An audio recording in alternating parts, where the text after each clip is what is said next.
Master, welcome back again to our channel. Panibagong araw, panibagong kabanata na naman ang pagsumasamayin natin ngayong araw na ito.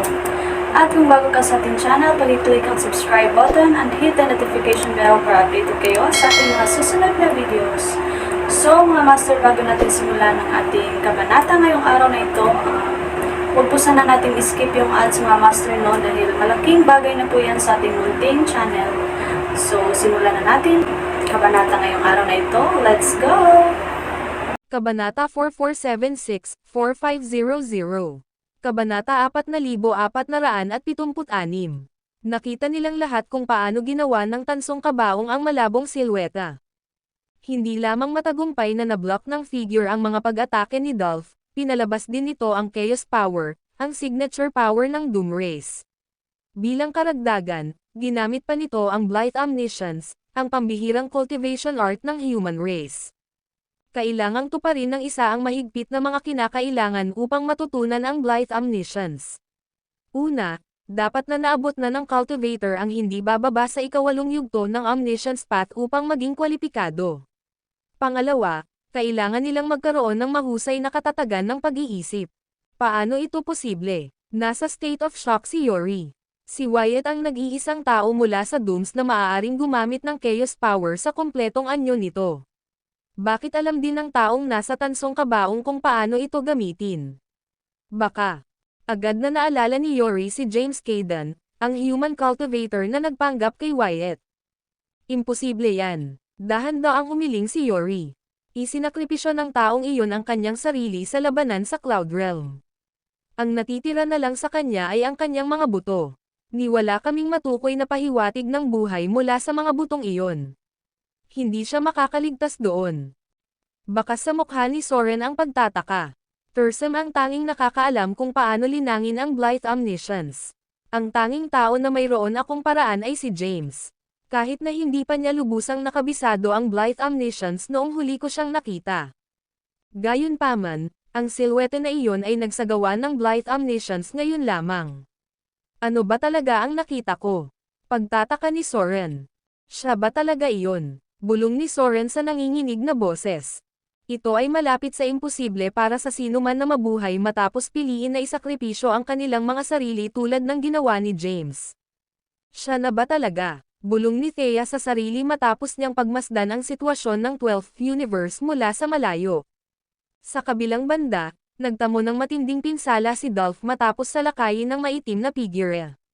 Nagkalat ang mga pinong bitek mula sa lugar kung saan siya sinuntok, at unti-unti itong umabot sa iba pang bahagi ng kanyang katawan. Mabilis na itinoon ni Dolph ang kanyang kapangyarihan upang pigilan ang pagkalat ng mga bitek. Gayunpaman, hindi niya maiwasang bahagyang manginig sa lakas ng anino. Kakarating ko lang sa quasi-Kylum Acme rank. Gayunpaman, nagawa nitong pigilan ako sa isang hit lang.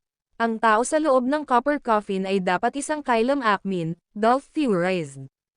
Noon lang, maraming inscription ang lumitaw sa labas ng kabaong. Ang mga inscripsyong ito ay ang mga tropa ng Doom Race at dahan-daang bumuo ng isang salita sa archaic script. Mamatay. Habang ang salita ay lumulutang sa hangin sa itaas nila, ang mga sundalo ng Dooms ay hindi maiwasang makaramdam ng pananakot. Alam nila na hindi sila kapares sa nasa loob ng kabaong matapos nilang masaksihan kung paano nito pinabagsak ang kanilang pinuno na si Dolph. Sa loob lamang ng ilang minuto, ang mga posibilidad ay nagbago pabor sa human race habang ang tansong kabaong ay nagawang pigilan ang pagsulong ng mga hukbo ng Doom Race. Kasabay nito, binabantayan pa rin ni Yori at ng iba pa si Soren sa kanilang universo. Wyatt, sa tingin mo kaya mong talunin ang nilalang sa loob ng tansong kabaong? Tanong ni Yori.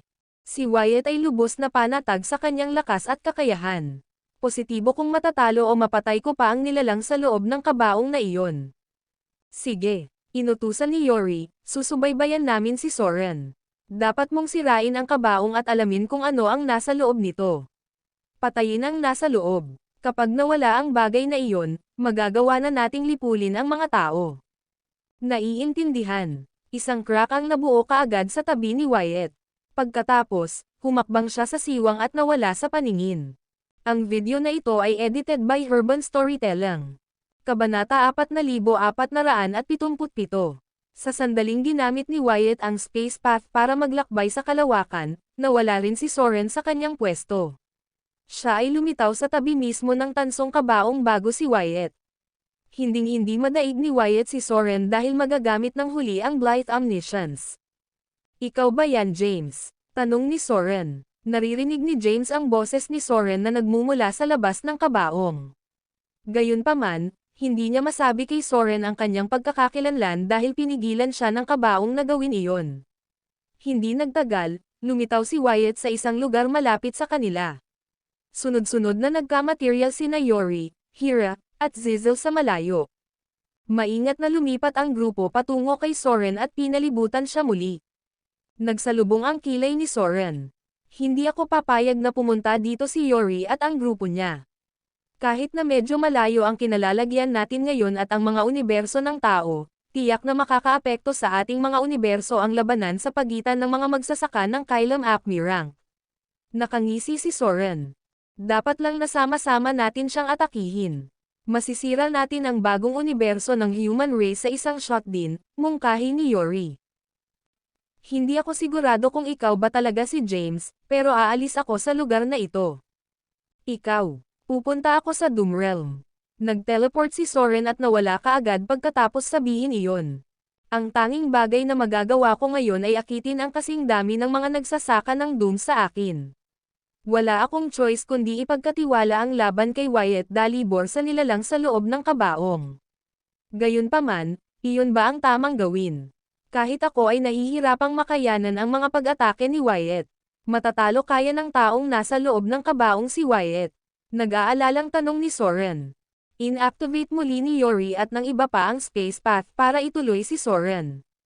Si Wyatt lamang ang naiwan sa harap ng kabaong na tanso. Ibinaling ng lalaki ang tingin kay Dolph. Pare, okay ka lang ba? Pinunasan ni Dolph ang ilang dugo sa kanyang labi gamit ang likod ng kanyang kamay. Meron lang akong minor injuries. Walang dapat ipag-alala. Pipigilan ko ang bagay na ito. Dapat mong pamunuan ang ating mga tauhan at salakayin ang mga tao. Hindi natin dapat hayaan ang mga tao na pagsamahin ang kanilang mga universo, sagot ni Wyatt. Sige, tumango si Dolph. Kasabay nito, naghanda sina Winnie, Zane, at ang iba pa para sa labanan sa frontline ng hukbo ng tao. Lahat sila ay maingat na naghihintay sa susunod na galaw ni Dolph. Para naman kay James, hindi niya maiwasang magsisi na hindi naalis si Wyatt noong nagkaroon siya ng pagkakataon noon. Nagkaroon ako ng hinala na si Wyatt ay lalago upang maging isang malakas na kalaban balang araw. Sa kasamaang palad, hindi ko siya mapatay noon dahil makakaapekto ito sa pagkakaroon ng human race. Napaisip si James. Inactivate ni James ang Omniscience Path sa susunod na sandali. Pakiramdam niya ay tumataas ang kanyang pulso nang pumasok siya sa 9th rank of Omniscience Path. Lumalakas ang aura niya. Ang kanyang napakalaking enerhiya ay umapaw mula sa kabaong at muling nabuo ang anino. Ang figure ay nakatayo sa harap ng kabaong. Walang makapagsasabi ng kasarian o edad nito dahil wala itong mga tampok na pagtukoy. Gayunpaman, nararamdaman ng lahat ang napakalakas na aura na ipinalabas nito. What the hell? Ungol ni Wyatt sa nagngangalit na mga ngipin. Itinaas niya ang kanyang espada at sumugod sa figure. Sa isang iglap, maraming espada ang nabuo sa kalangitan na may kapangyarihan ng Greater Paths. Lahat ng mga espadang iyon ay lumipad patungo sa figure at tansong kabaong. Itinaas ng figure ang mga braso nito at bumuo ng hindi mabilang na mga inscription ng sabay-sabay. Ang mga inscription ay mabilis na nagtipon sa paligid ng figure at ng kabaong upang bumuo ng isang protection na hadlang. Maririnig ang malalakas na pagsabog habang sunod-sunod na bumagsak ang mga espada sa harang. Sa kalaunan, malapit nang masira ang harang ni James. Bagamat natutunan ni James ang primal mantra at gumamit ng mga sinaunang inscription para sa hadlang, hindi sapat ang lakas ng mga inscription upang mahawakan ang mga pag-atake ni Wyatt dahil si James ay nasa quasi-boundless rank lamang. Nang masira ang harang, nawala ang maitim na figure sa kanyang kinatatayuan. Naglakbay ito sa kalawakan patungo sa natitirang mga espada at agad na winasak ang mga ito gamit ang kapangyarihan nito. Sa sandaling mawala ang mga espada, ang kabaong ay biglang lumipad patungo kay Wyatt ng buong bilis. Ang video na ito ay edited by Urban Storytelling. Kabanata 4478. Ang tansong kabaong ay isang nakamamatay at hindi nasis Ira na sandata sa sarili nito. Kinailangan ng totoong anyo ni Zizel ang isang panahon upang matapos ang paggawa nito. Higit pa rito, si Zizel ay isang makapangyarihan at mahuhusay na powerhouse na ang cultivation rank ay nanatiling misteryo sa iba. Habang ang tansong kabaong ay bumaril patungo kay Wyatt, sinira ng puwersa ng kilusan ang espasyo sa dinadaanan nito. Hindi natakot si Wyatt sa lakas na ipinakita ng nilalang sa loob ng kabaong. Itinaas niya ang kanyang espada at naghanda para sawayin ang karga ng kabaong. Nang makarating sa kanya ang kabaong, inilagay ni Wyatt ang kanyang kapangyarihan sa kanyang espada at buong lakas na pinasabog ang kabaong. Kasabay nito, isang napakalawak na enerhiya ang nagmula sa tansong kabaong. Sa sorpresa ni Wyatt, nalaman niyang hindi niya kayang ilihis o itaboy ang kabaong. Parehong si Wyatt at ang tansong kabaong ay pinalipad ng ilang daang metro ang layo mula sa isa't isa sa magkasalungat na direksyon ng matamaan. Noon lang, inutusan ni Dolph ang kanyang mga tauhan na salakayin ang mga powerhouse ng tao. Habang itinatatag niya ang tansong kabaong, nakita ni James ang mga tropa ng Doom Race na sumusugod kay Jacopo at sa iba pa na may hawak na iba't ibang armas. Ang tansong kabaong ay naglaho mula sa orihinal nitong posisyon at naging materyal sa harap ng hukbo sa susunod na sandali. Nakita ng Dooms ang kabaong na kumikinang na may tansong liwanag. Pagkatapos, naglabas ang kabaong ng napakalaking alon ng enerhiya sa direksyon ng mga hukbo ng Doom Race. Ang alon ng enerhiya ay bumagsak sa kanilang mga sundalo at inalis ang halos lahat ng may mas mababang ranggo ng paglilinang. Sa loob ng ilang segundo, nawala ang Doom sa karamihan ng kanilang puwersang militar. Gayunpaman, ang mga Akmin na kasama ni Dolph ay nanatili habang sila ay nagdusa ng kaunti o walang pinsala mula sa pag-atake ni James. Ang mga Akmin na ito ay nagpatuloy sa pagsulong patungo sa mga magsasaka ng tao. Biglang nagmaterialize ang malaanino na figure ni James sa harap ng mga Akmin.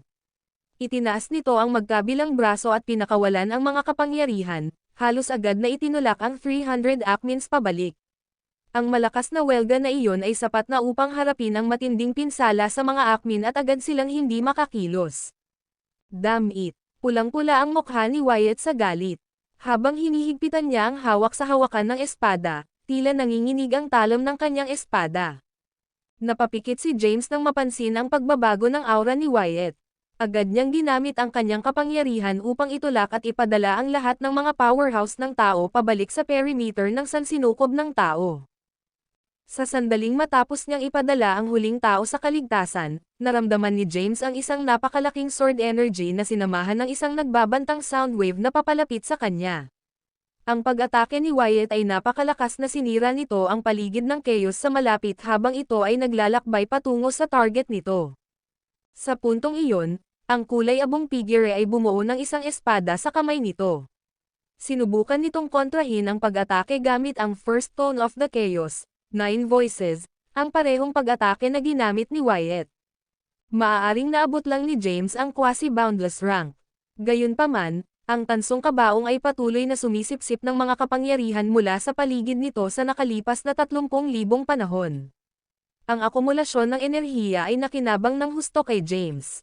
Kahit na ang kanyang cultivation rango ay hindi kumpara sa ng Wyatt, James gayunpaman ay maaaring gumamit ng isang napakalaking halaga ng kapangyarihan.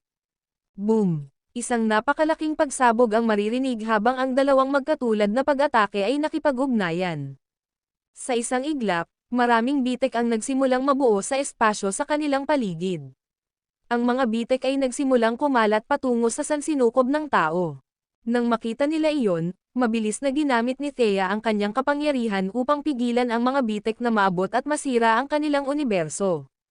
Sa kabilang banda, tumigas ang ekspresyon ni Yori at Hira matapos masaksihan ang palitan ni Wyatt at ng tansong kabaong. Ang magkabilang panig ay medyo pantay-pantay. Si James Caden ba talaga ang nasa loob ng kabaong na iyon? Sabi ni Yori sa nagngangalit na ngipin. Ito ay lubos na posible. Patuloy ni Hira, binigyan ko siya ng kopya ng Chaos Sacred Art noong ginagaya niya si Wyatt. Parehong alam ng mga lalaki kung sino ang nakahawak sa loob ng kabaong sa sandaling makita nila ang figure na pinakawalan ang unang tono ng siyam na boses ng chaos. Gayunpaman, hindi nila maisip kung paano siya nabuhay muli pagkatapos na isakripisyo ang kanyang sarili. 30,000 epochs ang nakalipas. Ang video na ito ay edited by Urban Storytelling. Kabanata 4479. Gayunpaman, naalala nila na ang mga unang nakita sa kabaong na tanso ay nasa paligid din ng panahong iyon. Ito ay imposible. Nakatitig si Wyatt sa kabaong na may malamig na tingin. Siya sithead silently. Hindi lamang ang bagay sa loob ng kabaong iyon ay alam kung paano gamitin ang 9 Voices of Chaos, ngunit maaari rin itong gamitin ang Blithe Omniscience. Si James Caden ba talaga ang nasa loob? Carson, salakayin mo ang kabaong ngayon. Malakas na tawag ni Wyatt. Ha? Ano? Kakatawag niya lang ba sa pangalan ko? Natigilan si Carson. Nagtataka siya kung bakit inutusan siya ng kanyang ama na atakihin ang kabaong. Si Wyatt mismo ay hindi nagawang kontrahin ang mga pag-atake nito, kaya saan iiwan si Carson? Sa kabila ng maraming tanong niya, hindi nang ahas si Carson na suwayan ang utos ng kanyang ama. Itinoon niya ang kanyang kapangyarihan, itinaas ang kanyang espada, at sumugod patungo sa tansong kabaong. Nag-teleport si Carson sa harap ng kabaong sa susunod na sandali. Pagkatapos, buong lakas niyang inihampas ang kanyang espada sa kabaong. Nanatili lang si James habang pinagmamasdan si Carson na papalapit sa kanya. Kahit na ang ina ni Carson ay hindi mula sa human race, itinuring pa rin ni James si Carson na kanyang sariling laman at dugo. May malakas na kalabog nang tumama ang espada ni Carson sa takip. Sa kasamaang palad, hindi siya sapat na malakas upang magdulot ng anumang pinsala sa kabaong. Umaasa ako na baka mahimalang masira ni Carson ang kabaong na ito at palayain ako. Kung wala itong kabaong na sumasakal sa aking kapangyarihan, mas mailalabas ko rin ang aking kapangyarihan. Napaisip si James. Lalong naging sigurado si Wyatt na si James ang nasa loob ng kabaong nang manatiling tulog ito sa pag-atake ni Carson. Anak ng asungot, nakaligtas ka kahit na pagkatapos mong isakripisyo ang iyong sarili sa ganoong paraan. Kung ganoon, ako mismo ang wawakasan sa iyo ngayon. Tapos, galit na sumigaw si Wyatt kay Carson, ikaw. Umalis ka na dyan. Lubhang nalitaw si Carson sa pagbabago ng mga order. Gayunpaman, nagmamadali siyang nag-teleport pabalik sa gilid ng larangan ng digmaan kung saan naroon ang Dooms.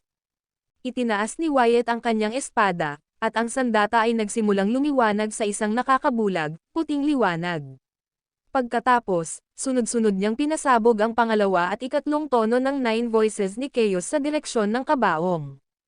Isang nakakapangilabot na malakas na tunog ang umalangaw sa chaotic void sa kanilang paligid habang nabuo ni Wyatt ang dalawang wave ng Sonic Sword Energy. Kahit na ang mga bihasang magsasaka mula sa malayo ay maaaring makakita ng sukat at laki ng mga pag-atake ni Wyatt. Karamihan sa kanila ay parehong nagulat at namangha sa mga kakayahan ng Wildeaths. Bilang tugon, sunod-sunod din na pinakawalan ng malaanino na figure ang pangalawa at ikatlong tono ng siyam na tinig ni Chaos. Habang ang ikatlong pag-atake mula sa magkabilang panig ay bumagsak sa isa't isa, ang napakalawak na aftershock ay tumama sa madilim na figure at napawi ito. Umubo ng dugo si James nang masira ang figure. Ang napakalaking enerhiya na iyon ay nagpa-atras din kay Wyatt. Sa oras na siya ay steadied kanyang sarili, Wyatt ay mapatla ang mukha at sa isang gulong estado. Sa kabilang banda, si James ay may malungkot na ekspresyon sa kanyang mukha. Hanggang sa third tone ng 9 Voices of Chaos lang ang pinagkadalubhasaan ko. Paano ko maiiwasan ang mga kasunod na pag-atake ni Wyatt kung pipiliin niyang gamitin ang iba pang 6 na tono? Kailangan kong pumasok sa susunod na ranggo ng paglilinang ngayon. Ganap kong na-master ang quasi-boundless Supreme Path rank, at maaari na akong pumasok sa totoong Acme rank ngayon. Sa paggawa nito, makakakuha ako ng higit na kapangyarihan at makaiwas. Mga pag-atake ni Wyatt, pagtatapos ni James sa loob-loob. I guess the time has come, bulong ni James sa sarili. Ang video na ito ay edited by Urban Storytelling. Kabanata 4480. Madilim at masama ang tingin ni Wyatt sa kanyang mga mata habang nakatitig sa tansong kabaong. Sa aking strength and cultivation rank, Tiwala ako na walang sino man sa buong Greater Realms ang makakahawak sa aking mga pag-atake, lalo na kapag ginamit ko ang 9 Voices of Chaos. Maging si Soren Playman na nakaabot na sa 9th rank of Omniscience Path ay halos hindi napigilan ang mga pag-atake ko kanina. Gayunpaman, ang tansong kabaong na iyon ay nakatiis sa 3 sa aking mga pag-atake ngayon. Bukod dyan, hindi ko pa na-confirm kung sino ang nasa loob ng kabaong. Wala pang tiyak na senyales na magpapatunay na ang tao sa loob ay si James Cayden. Napaisip si Wyatt. Tingnan natin kung makukuha mo ang 4th tone ko. Itinutok ni Wyatt ang kanyang espada sa kabaong at sinimulang tipunin ang kanyang lakas para sa susunod na pag-atake. Nang marinig ang sinabi ni Wyatt, napakunot ang noo ni James. Mayroon siyang malalim na pag-aalala tungkol sa kung paano umuunlad ang mga bagay sa sandaling ito. Kahit na tayo ay teknikal na nakalagay sa bilyon-bilyong light years ang layo mula sa sansinukob ng tao, ang laki ng pagkawasak at pinsala na maaaring idulot ng ating labanan sa mga nakapalibot na universo ay hindi maisip. Sigurado ako na kung magpapatuloy tayo sa pakikipaglaban dito, ang sansinukob ng tao ay magdurusa din sa resulta ng labanan. Bukod dito, hindi ko nais na matakpan ang proseso ng pagbuo ng ang bagong universo. Kailangan kong makaisip ng paraan para dalhin ang laban na ito sa ibang lugar. Napaisip si James. Matapos mag-isip ng kaunti, nagpa siya si James sa kanyang susunod na hakbang. Nag-teleport siya sa nakahiwalay na lugar ng Chaotic Void kung saan wala kahit isang universo na nakikita. Halos ganap na na-master ni Wyatt ang space path pagkatapos ng maraming taon ng pagsasanay at pagsasanay. Bagamat hindi niya kayang pantayan si James sa bilis ng teleportasyon, madali pa rin siyang matunten ni Wyatt. Lumitaw si Wyatt sa ilang sandali matapos dumating ang kabaong sa bagong lokasyon. Ang lalaki ay nagpahayag sa isang bakal na boses, "Alam kong nandoon ka, James Cayden. Papatayin muna kita. Pagkatapos, ako ay magpapatuloy at sisirain ang sansinukob ng tao." Nagliliyab sa galit ang mga mata ni Wyatt. Nailako at pinahiya niya ang partner ko. Wala akong iba kundi puro puot sa lalaking iyon at sa buong human race. Ulit ni Wyatt sa loob. Itinutok ni Wyatt ang dulo ng kanyang espada sa kabaong. Habang inihahanda niya ang kanyang susunod na atake, isang kakaibang ingay ang umalangaw-ngaw sa kanilang paligid. Sa isang iglap, hindi mabilang na kumikinang na mga espada ang lumitaw sa paligid ng kabaong. Pinasabog ng mga espada ang kapangyarihan ni Wyatt patungo sa kabaong. Ang espasyo sa paligid ng kabaong ay agad na nawasak. Pagkatapos noon, si James ay kumikinang na may puting ilaw mula ulo hanggang paa habang sinusubukan niyang ituon ang lahat ng kanyang lakas. Kahit na nasa kanya ang proteksyon ng kabaong at mga kapangyarihan ng Omniscience Path, hindi siya ganap na hindi naaapektuhan sa 4th tone of Chaos, 9 Voices. Si James ay nagsimulang makakita ng mga bitek sa kanyang pisikal na katawan sa puntong iyon. Napaisip siya sa loob. Ang ika-4 na tono ay mapanira ngunit hindi nakamamatay sa akin. Gayun din, maiiwasan ko ito sa pamamagitan ng paggamit ng Blithe Omniscience, ngunit hindi ko gagawin iyon ngayon. Dapat kong labanan si Wyatt Dalibor ng direkta at talunin siya. Pagkatapos, magkakaroon ng mas mataas na pagkakataon para sa human race na manalo sa labanang ito. Sa patuloy niyang pagtiis sa pagsalakay ni Wyatt, parami ng parami ang mga sugat na natamo sa katawan ni James. Maya-maya pa ay nabasa na ng dugo ang damit niya. Samantala, inilagay ni James ang kanyang kapangyarihan sa kabaong upang kontrahin ang ika-4 na tono ng 9 na boses ng Chaos. Ang kabaong ay dahan-daang umikot sa hangin at kumikinang sa maraming kulay na mga ilaw sa proseso. Pagkatapos, ipinikit ni James ang kanyang mga mata at naisip kung paano niya gagamitin ang kapangyarihan ng Greater Paths para bumuo ng Acme Power sa kanyang ulo. Sa sandaling iyon, nagsimulang magtipon ang ilang ulap ng kapigatian sa itaas ng kabaong. Saglit na natigilan si Wyatt nang makita ang mga ulap. Tinawag niya ang Heavenly Tribulation para makapasok sa Acme rank. Napanganga si Wyatt sa lubos na hindi makapaniwala. Ang video na ito ay edited by Herban Storytelling. Kabanata 4481. Bulalas ni Wyatt, ang buhay na nilalang sa loob ng copper coffin ay hindi pa nakapasok sa Permanence Acme rank. Paanong ang isang tao na hindi kapareho ng ranggo ay makatiis sa aking mga pag-atake? Bagamat hindi makapaniwala si Wyatt, lumitaw ang Permanence Acme Rank Heavenly Tribulation. Sa lugar, siya lang at ang hindi kilalang Copper Coffin. Dahil hindi siya, ang Heaven Tribulation ay dapat para sa buhay na nilalang sa loob ng kabaong. Damn it, pagmumura ni Wyatt. Nakaramdam siya ng suntok sa kanyang kumpiyansa. Kahit na ang misteryosong buhay na nilalang ay nasa quasi-boundless Supreme Path rank, napigilan niya ang pag-atake ni Wyatt. Alam ni Wyatt na siya ay matatalo kung ang kalaban ay umabot sa parehong ranggo sa kanya. Agad na umusbong sa kanyang puso ang isang pagpatay na layunin. Kailangan ko siyang patayin. James man o ibang tao, dapat tanggalin ko na kung sino man yun. Boom! Bumukas ang nakapalibot na chaotic void, at sunod-sunod na lumitaw ang malalaking black hole. Sumabog ang mga black hole, na nagdulot ng malaking pinsala sa paligid. Ang tansong kabaong ay lumutang sa kawalan, hindi naapektuhan ng kaguluhan sa labas. Hindi mabilang na sonic sword energies ang tumama sa kabaong, ngunit nanatili itong hindi nasaktan. Sa kabila nito, si James ay napuno ng mga sugat at dugo sa loob ng tansong kabaong.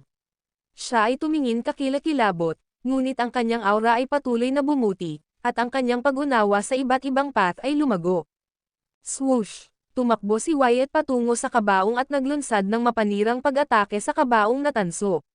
Lumabas ang hindi mabilang na sword energies at hinampas ang kabaong. Habang sinusubukang gumawa ng isang pambihirang tagumpay, kailangan ding ibuhos ni James ang kanyang lakas sa kabaong upang harangan ang mga pag-atake ni Wyatt. Isang malakas na puwersa ang lumabas mula sa Copper Coffin, na humaharang sa nakakasilaw na sword energies. Pinasabog ng sword energy ang tansong kabaong. Ito ay pumasok sa isang basag na universo, na agad na hinaypan ito sa kawalan. Naapektuhan din si James ng lakas at tumalsik ng dugo. Break! Nadistorbo ang mukha ni James, na nagdulot ng nakakatakot na ekspresyon. Habang umuungol siya, biglang tumaas ang kanyang aura. Hindi nagawang basagin ng Heavenly Tribulation ang tansong kabaong. Hindi man ito nawasak, isang malakas na puwersa ang tumagos sa kabaong at nagdulot ng pinsala sa katawan ni James. Kahit na ang Heavenly Tribulation ay napakalakas, hindi ito sapat para patayin si James. Mabilis ang pag-usad ni James at malapit nang makapasok sa Permanence Acme rank. Hindi nagtagal, nakapasok siya sa Permanence Acme rank nang walang gaanong hadlang. Si James, na pumasok sa Permanence Acme rank, sa wakas ay nakuha ang lakas ng isang tunay na Acmin. Ang kanyang pag-unawa sa iba't ibang landas ay umunlad din sa isang mas mataas na antas, at ang kanyang lakas ay lumago ng malaki. Matapos makapasok sa Permanence Acme rank, tumagas ang aura ni James sa labas ng Copper Coffin. Na-neutralize niya ang nabuo ang Sonic Sword Energy gamit ang 9 Voices 4th Tone ng Chaos. Naapektuhan din si Wyatt ng malakas na aura, at ang kanyang blood energy ay nag-churn. Lumuwa siya ng isang bibig ng dugo. Sa malayong chaotic void, pinunasan at dinilaan ni Wyatt ang dugo sa kanyang labi na may nakakatakot na ekspresyon. Hindi ko ini-expect na ang isang tao na hindi pa nakapasok sa Acme rank ay nakatiis sa napakaraming pag-atake mula sa akin. Matapos makapasok sa Permanence Acme rank, napakalakas na niya at kaya niya akong saktan sa pamamagitan lamang ng kanyang aura. Biglang, lumitaw ang ilang inscription mula sa kabaong na tanso at nabuo ang ilang karaniwang salita ng Greater Realms. Makapangyarihan ka, Wyatt. Kahit na ikaw ay nasa maagang yugto pa lamang ng Terra Acme rank, mas malakas ka kaysa sa isang Terra Acmin sa gitnang yugto. Sa kasamaang palad, matagal ka nang wala sa Boundless rank at hindi mo pa ito lubos na naiintindihan. Napilitan akong gumawa ng isang pambihirang tagumpay sa Acme rank. Kung hindi, ipinagpatuloy ko sana ang paglilinang sa quasi-boundless Supreme Path rank. Hindi maaaring gumamit si James ng mga inscription upang magbahagi ng anumang impormasyon na may kaugnayan sa kanyang pagkakakilanlan. Gayunpaman, nagawa niyang makipag-usap sa iba pang mga bagay sa mga buhay na nagsisimula sa labas ng kabaong. Ang video na ito ay edited by Herban Storytelling. Kabanata 4482. Matapos basahin ang mensahe, malamig na ngumuso si Wyatt. Namula siya sa lahat ng sinabi ni James. Pagkatapos maging Permanence Acmin, pumasok si Wyatt sa Boundless rank at binalak na gawin din ito sa Terra at Kylum Acme rank. Ang kanyang ultimate goal ay ang maalamat na Chaos rank. Pagkatapos makapasok sa Chaos Rank, makakatuklas siya ng bagong mundo at sa wakas ay mauunawaan ang mga lihim ng Greater Realms at Chaos. How about you get out of the coffin and fight me head-on? Siguradong duwag ka para magtago dyan. Nag-reply din si Wyatt ng may message. Gayunpaman, hindi agad nakasagot si James sa kanya. Maya-maya, may lumabas na salita mula sa kabaong. Oo naman. Ang salitang naglalaman ng nakakatakot na lakas ay nabuo sa makapangyarihang aura ni James at ilang mga inscription. Sirahin. Itinutok ni Wyatt ang kanyang espada sa harap, at lumitaw ang sword energy, na agad na nabasag ang salita. Biglang lumitaw ang isang anino. Ang figure ay nakatayo sa chaotic void sa tapat ng Wyatt, at isang mahabang ilusyon na espada ang lumitaw sa kanyang kamay. Ang dalawa ay may nakakatakot na aura, ngunit bahagyang mas malakas si James matapos makapasok sa Permanence Acme rank. Hindi komportable si Wyatt sa mapang apang aura ni James. Parang isang hindi nakikitang matalas na espada ang tumusok sa kanyang katawan, at ang hindi mabilang na universo ng Greater Realm ay bumagsak sa kanya, na nagpapahirap sa paghinga. Hindi mabilang na mga powerhouse mula sa Greater Realms ang nakapansin sa labanan. Sino ang nasa loob ng tansong kabaong? Maaaring si James Caden, ang nagplano ng isang malaking plano sa Cloud Universe at nag-alis ng hindi mabilang na powerhouses 30,000 epochs ang nakalipas. Noon, sinunog ni James ang kanyang puwersa sa buhay. Walang paraan na buhay pa siya. Ang mga powerhouse ay nagsimulang mag-usap sa kanilang mga sarili. Samantala, hindi mabilang na mga cultivator ng tao ang nagtipon din sa labas ng Kylum Acmins, ngunit mayroon ding ilang macrocosm ancestral gods. Ang mga powerhouse ay nagtipon at tumayo sa isang organisadong linya, na bumubuo ng isang pader sa labas ng human universe. Nakatayo sa unahan ang pinakamalakas na magsasaka ng tao. Si Tatay Ba. Naramdaman ni Jacopo ang labanan sa chaotic void at gumawa ng hula tungkol sa pagkakakilanlan ng buhay na nilalang sa loob ng tansong kabaong. Pakiramdam niya ay malamang na ito ang kaso dahil maging si Wyatt ay ganoon din ang iniisip. Gayunpaman, curious siya kung bakit hindi nagpakilala si James at nagtatago sa loob ng tansong kabaong. Swoosh! Biglang lumitaw ang isang liwanag na sinag sa malapit, at isang magandang babae ang dahan-daang nagpakita. Ginamit ni Thea ang kanyang kapangyarihan upang bumuo ng isang clone ng kanyang sarili sa labas ng human universe. Samantala, sinusubukan ng kanyang pangunahing katawan na pagsamahin ang iba't ibang mga universo. Nanay, Guro, Madam Thea. Sa pagpapakita pa lang ni Thea ay agad siyang binati ng mga powerhouse na may paggalang. Ang video na ito ay edited by Herban Storytelling. Kabanata 4483. Si Noel, na hindi pa nakikilala si James, ay nagtanong, Nay, nasa loob ba ng tansong kabaong si tatay? Bahagyang tumango si Thea pero umiling. Huminga siya ng malalim at sinabing, hindi ako sigurado. Isinama na ng iyong ama ang kanyang kaluluwa sa kanyang laman at buto. Sa teorya, kung kahit isa sa kanyang mga buto ay mananatiling hindi nasira, maaari siyang muling mabuhay sa paglipas ng panahon. Sa panahon ng labanan sa Cloud Universe 30,000 taon na ang nakalilipas, puwersahang ibinalik ako ni Soren sa Primordial Realm. Kaya, hindi ako sigurado sa resulta ng labanan at kung ang kanyang mga buto ay ganap na nawasak o hindi. Bagamat pinatunayan ng iba't ibang senyales na malamang na si James ang tao sa kabaong na tanso, walang makakatiyak kung siya nga iyon dahil hindi naman siya nagpakilala. Hindi alintana kung si James man o hindi, at least pansamantalang ligtas ang sangkatauhan. Nagawa niyang harangan ang mga pag-atake ni Wyatt at tila nakagawa ng isang pambihirang tagumpay sa kanyang cultivation. Nararamdaman ko na ang kanyang aura ay mas malakas kaysa kay Wyatt, sabi ni Jabari. Nagulat na sabi ni Thea, oo, napakalakas na aura nito. Kahit na nahiwalay sa ganoong kalayuan, ramdam ko ang nakakatakot niyang aura. Bagamat Kylum Acmin ako, para akong bundok na dumudurog sa akin. Ang kanyang aura ay maihahambing na sa isang late stage na Kylum Acmin. Ang tagumpay ni James ay nagdulot ng malaking kaguluhan sa human race. Samantala, nagulat din ang mga powerhouse ng Doom sa loob ng Doom Universe. Maging si Yori ay nakaramdam ng kilabot sa nakakatakot na aura, at isang pakiramdam ng kawalan ng pag-asa ay namuo sa kanyang puso. Ang aura lang na ito ay napakalakas na, kaya gaano kalakas ang kanyang kapangyarihan sa pakikipaglaban. Hindi mo ari ni Yori kung gaano kalakas ang misteryosong kalaban. Matapos sirain ni James ang Cloud Universe, natagpuan ng Cloud Race ang kanilang sarili ng isang bagong universo upang manirahan. Nagtipon ang kanilang mga powerhouse sa loob ng kanilang pangunahing bulwagan sa isang espiritual na bundok sa punong tanggapan ng Cloud Race.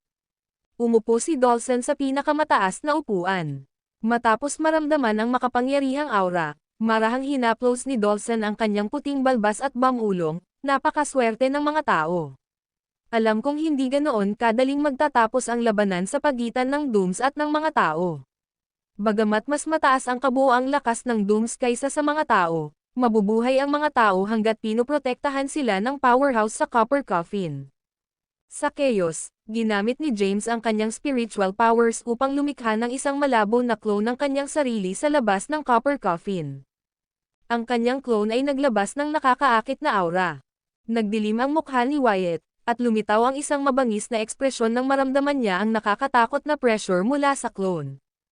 May hawak na mahabang espada ang clone ni James at biglang sumugod sa Chaos. Ang anino ay kumikislap sa buong Chaos, at hindi mabilang na mga clone na may mga espada ang lumitaw. Sabay-sabay silang umatake, nagpakawala ng napakaraming sword energies. Ang ilang mga mahiwagang inscription ay nagpakita rin at pinagsama sa sword energies upang bumuo ng isang sword world. Si Wyatt ay agad na nakulong sa loob ng sword world. Nahihirapan na siyang makayanan ang pressure ng aura ni James. Ngayong siya ay nakulong sa loob ng sword world, ang pressure na naramdaman niya ay tumaas. Ang pinsala mula sa James's sword intent ay nasira ang kanyang pisikal na depensa, at ang kanyang katawan ay agad na nasugatan. Sumigaw si Wyatt, "Paths of heaven and earth, protect my body." Ikinumpas niya ang kanyang kamay, at ang mga kapangyarihan ng landas ng langit at lupa ay nagtipon upang bumuo ng isang proteksyon na hadlang sa ibabaw ng kanyang katawan. Samantala, ang clone ni James ay nag-hover sa Chaotic Void. Itinaas niya ang kanyang kamay, at hindi mabilang na sword energies ang nahulog sa sword world. Nasira kaagad ang kanyang protective barrier, at ang sword energies ay tumusok sa kanyang katawan. Si Wyatt ay dumanas ng isang mapang wasak na suntok mula sa sword energies at malubhang nasugatan. Matapos mailigtas mula sa Heaven Eradicating Sect, ito ang unang pagkakataon na siya ay nasugatan. Nag-aapoy ang puso niya sa galit. In Nine Voices of Chaos, Heaven-Piercing Sword Art. Biglang gumawa ng hakbang si Wyatt, na nagsumite ng kanyang pinakamabisang kasanayan sa pagpirma. Ang Nine Voices of Chaos ay ginawa, at siyam na mahiwagang tono na pinagsama sa kanyang sword energy. Lumakas ang aura ni Wyatt, at agad siyang sumingit sa langit. Ang video na ito ay edited by Urban Storytelling. Kabanata 4484. Noong Sky Burial Age, halos sirain ng Grand Patriarch ng Dooms ang Chaos Heavenly Path with the Nine Voices of Chaos, Heaven-Piercing Sword Art. Si Wyatt ay nakulong sa loob ng Sword World na itinayo ni James at nakaramdam ng matinding pressure sa kanyang katawan. Hindi pa siya nasaktan simula nang iligtas siya ni Zizzle mula sa Heaven Eradicating Sect hanggang ngayon. Ginamit ni Wyatt ang kanyang pinakamalakas na signature skill, at ang kanyang aura ay lumakas ng husto. Sumakay siya sa langit, at ang aura na naglalabas mula sa kanyang katawan ay naging sanhi ng panginginig ng Sword World. Hindi nagtagal, nabuo ang ilang bitek sa hangganan ng Sword World. Hinimok ni James ang kanyang kapangyarihan upang mapanatili ang katatagan ng Sword World. Kasabay nito, nagpatawag siya ng ilang makapangyarihang sword energies para salakayin si Wyatt. Gayunpaman, ang Heaven-Piercing Sword Art ni Wyatt ay nagdulot ng misteryosong sonic sword energies na tumagos sa hangin. Boom! Agad na bumagsak ang Sword World ni James. Ang sonic sword energies ni Wyatt ay kumalat at tumagos sa Chaotic Void. Ang sonic sword energy ay tumagos sa Chaos at sa Greater Realms. Narinig ng mga nabubuhay na nilalang sa buong Greater Realms ang mga sonic wave at naramdaman ang pag-iingay ng kanilang mga tainga. Nawasak kaagad ang anino ni James at nawala ng walang bakas. Creak! Isang bitek ang lumitaw sa matigas na kabaong na tanso. Si James, na nasa loob ng kabaong, ay dumanas ng matinding trauma. Kahit na nakapasok na si James sa Permanence Acme rank at nagkaroon ng mas malakas na signature skill. Puno ng dugo ang buong katawan niya, at nakakatakot ang itsura niya. Nagkalat din ang maliliit na bitek sa buong tansong kabaong. Tuwang-tuwa si James at gustong gamitin ang mga bitek para makaalis. Gayunpaman, pinigilan ang kanyang mga paggalaw. Sa kanyang kasalukuyang lakas, hindi niya kayang sirain ang mga ito. Bagamat nakapasok si Wyatt sa Sword World ni James, dumanas din siya ng matinding pinsala habang nasa loob ng Sword World. Ang kanyang katawan ay natatakpan ng mga sugat, at ang kanyang mga laman ay napunit, na naglantad sa kanyang mga buto na may hindi mabilang na mga galos. Hinawakan ni Wyatt ang kanyang nakasisilaw na mahabang espada. Nang mga sandaling iyon, nagkalat ang kanyang buhok, at puno ng dugo ang kanyang katawan. Bagamat nasugatan siya, pare-pareho pa rin ang kanyang aura kay James. Napanood ng mga powerhouse ng Greater Realm ang patuloy na laban. Nagulat sila sa lakas ng misteryosong powerhouse at ni Wyatt. Ang lahat ng mga ito ay mga powerhouse na umabot sa pinakamataas na rurok ng cultivation rank na umiral mula noong Space Race era. Ace Sword World. Siguradong si James talaga. Nanood si Thea mula sa kanyang clone at sigurado siyang ang nasa loob ng copper coffin ay si James. Nakita na niya noon si James na nagcast ng Sword World sa Cloud Universe. Noon, ginamit ni James ang Sword World para matrap ang mga powerhouse sa Cloud Universe at pansamantalang kinulong si Zizzle. Si James ba talaga yon? Tuwang-tuwang tanong ni Jabari, hindi siya patay. Si Tatay Po, kung ganoon, bakit hindi siya nagpapakita kundi nagtatago sa loob ng tansong kabaong? Wala ring sagot si Thea sa mga tanong na ito. Samantala, isa pang malabong figure na may mahabang espada ang lumitaw sa labas ng tansong kabaong. Nakakapang-akit ang aura ni Wyatt. He stared at James's shadowy clone grimly and said, "Ang lakas mo ay lumampas sa inaasahan ko, James. Gayunpaman, kahit anong uri ng supernatural powers ang mayroon ka, dito ka mamamatay." Naririnig ni James si Wyatt mula sa loob ng kabaong ngunit hindi makasagot ng boses. "Dalhin mo." Ilang mahiwagang inscription ang lumitaw sa harap ng malabong clone, na nagiging ilang mauunawa ang teksto. Agad na nawala ang katawan ni Wyatt at muling lumitaw sa harap ng anino na clone sa isang iglap. Ang video na ito ay edited by Urban Storytelling. Kabanata 4485. Sa sandaling muli siyang lumitaw, isang kakaibang tunog ang kumalat sa buong lugar. Ang mga sound wave ay tumagos sa hangin at tinatakan ang lugar. Nawala agad ang malabong clone ni James. Samantala, naramdaman ni James ang matinding pressure mula sa loob ng tansong kabaong. Narinig niya mula kay Zizzle noon na ang Chaos, 9 Voices ay mga basic lamang ng Chaos Sacred Art. Ang iba't ibang kombinasyon ng 9 tones ay magbubunga ng iba't ibang natatanging kapangyarihan. Ginawa ni Wyatt ang pinakamabisang pamamaraan ng 9 Voices ng Chaos. Tinatakan ng mahiwagang sound wave ang lugar. Bagamat pinagkadalubhasaan ni James ang Blithe Omniscience, hindi siya nakatakas sa pagkakakulong. Nadama ni James na ang Blithe Omniscience ay hindi mas mababa sa 9 voice ng Chaos at hindi siya makakakuha ng mataas na kamay lamang dahil ang kanyang pag-unawa sa Blithe Omniscience ay hindi sapat na malalim. Bago ang Sky Burial Age, ang mga tagapagtatag ng Blithe Omniscience at Chaos Sacred Art ay nakipaglaban noon. Pantay-pantay ang mga ito, at hindi maaaring magpatayan ang dalawa habang nasa parehong ranggo ng cultivation. Alisin ang kanyang mga kapangyarihan, laman, at kaluluwa. Ginawa ni Wyatt ang pinaka-nakakatakot na forbidden art na naitala sa Chaos Sacred Art. Casual date is just a click away. Sign up at start meeting women in your area today. Ang tuloy-tuloy na pagtitipon ng mga sound wave at sword energy na natipon upang bumuo ng isang sinaunang misteryosong kapangyarihan ay pumaligid sa tansong kabaong, na humarap sa isang tiyak na suntok. Ramdam ni James na dumaranas ng matinding dagok ang kanyang kaluluwa at katawan. Agad siyang nasugatan ng husto at malapit ng mamatay. Nakakatakot iyon. Tiyak na makapangyarihan ang Chaos Sacred Art. Nagulat si James. Hatiin ang langit, basagin ang lupa, at sirain ang lahat. Isang malakas na puwersa ang pumaligid sa tansong kabaong. Ang puwersa ay tumagos dito at tumama kay James, na nawasak ang kanyang laman. Sa loob ng kabaong, buto na lang ang natitira. Kahit na ang ipinagbabawal na pamamaraan na ginawa ni Wyatt ay napakalakas, hindi nito kayang sirain ang mga buto ni James. Samantala, napanatili ni James ang kaunting kamalayan sa kabila ng natitira lamang na mga buto. Pagkatapos ng 30,000 epics ng pagbawi, mayroon pa rin siyang kapangyarihan na lumaban sa kabila ng natitira lamang na mga buto. Sa sandaling iyon, hinikayat ni James ang lahat ng kanyang lakas.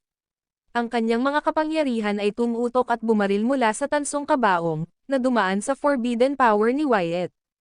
Ang kapangyarihan ni James ay tumusok sa dibdib ni Wyatt, at isang mapanirang puwersa ang tumagos sa katawan ni Wyatt. Karamihan sa kanyang laman ay nagkawatak-watek, na nag-iwan sa kanya ng puting buto at hanging flash.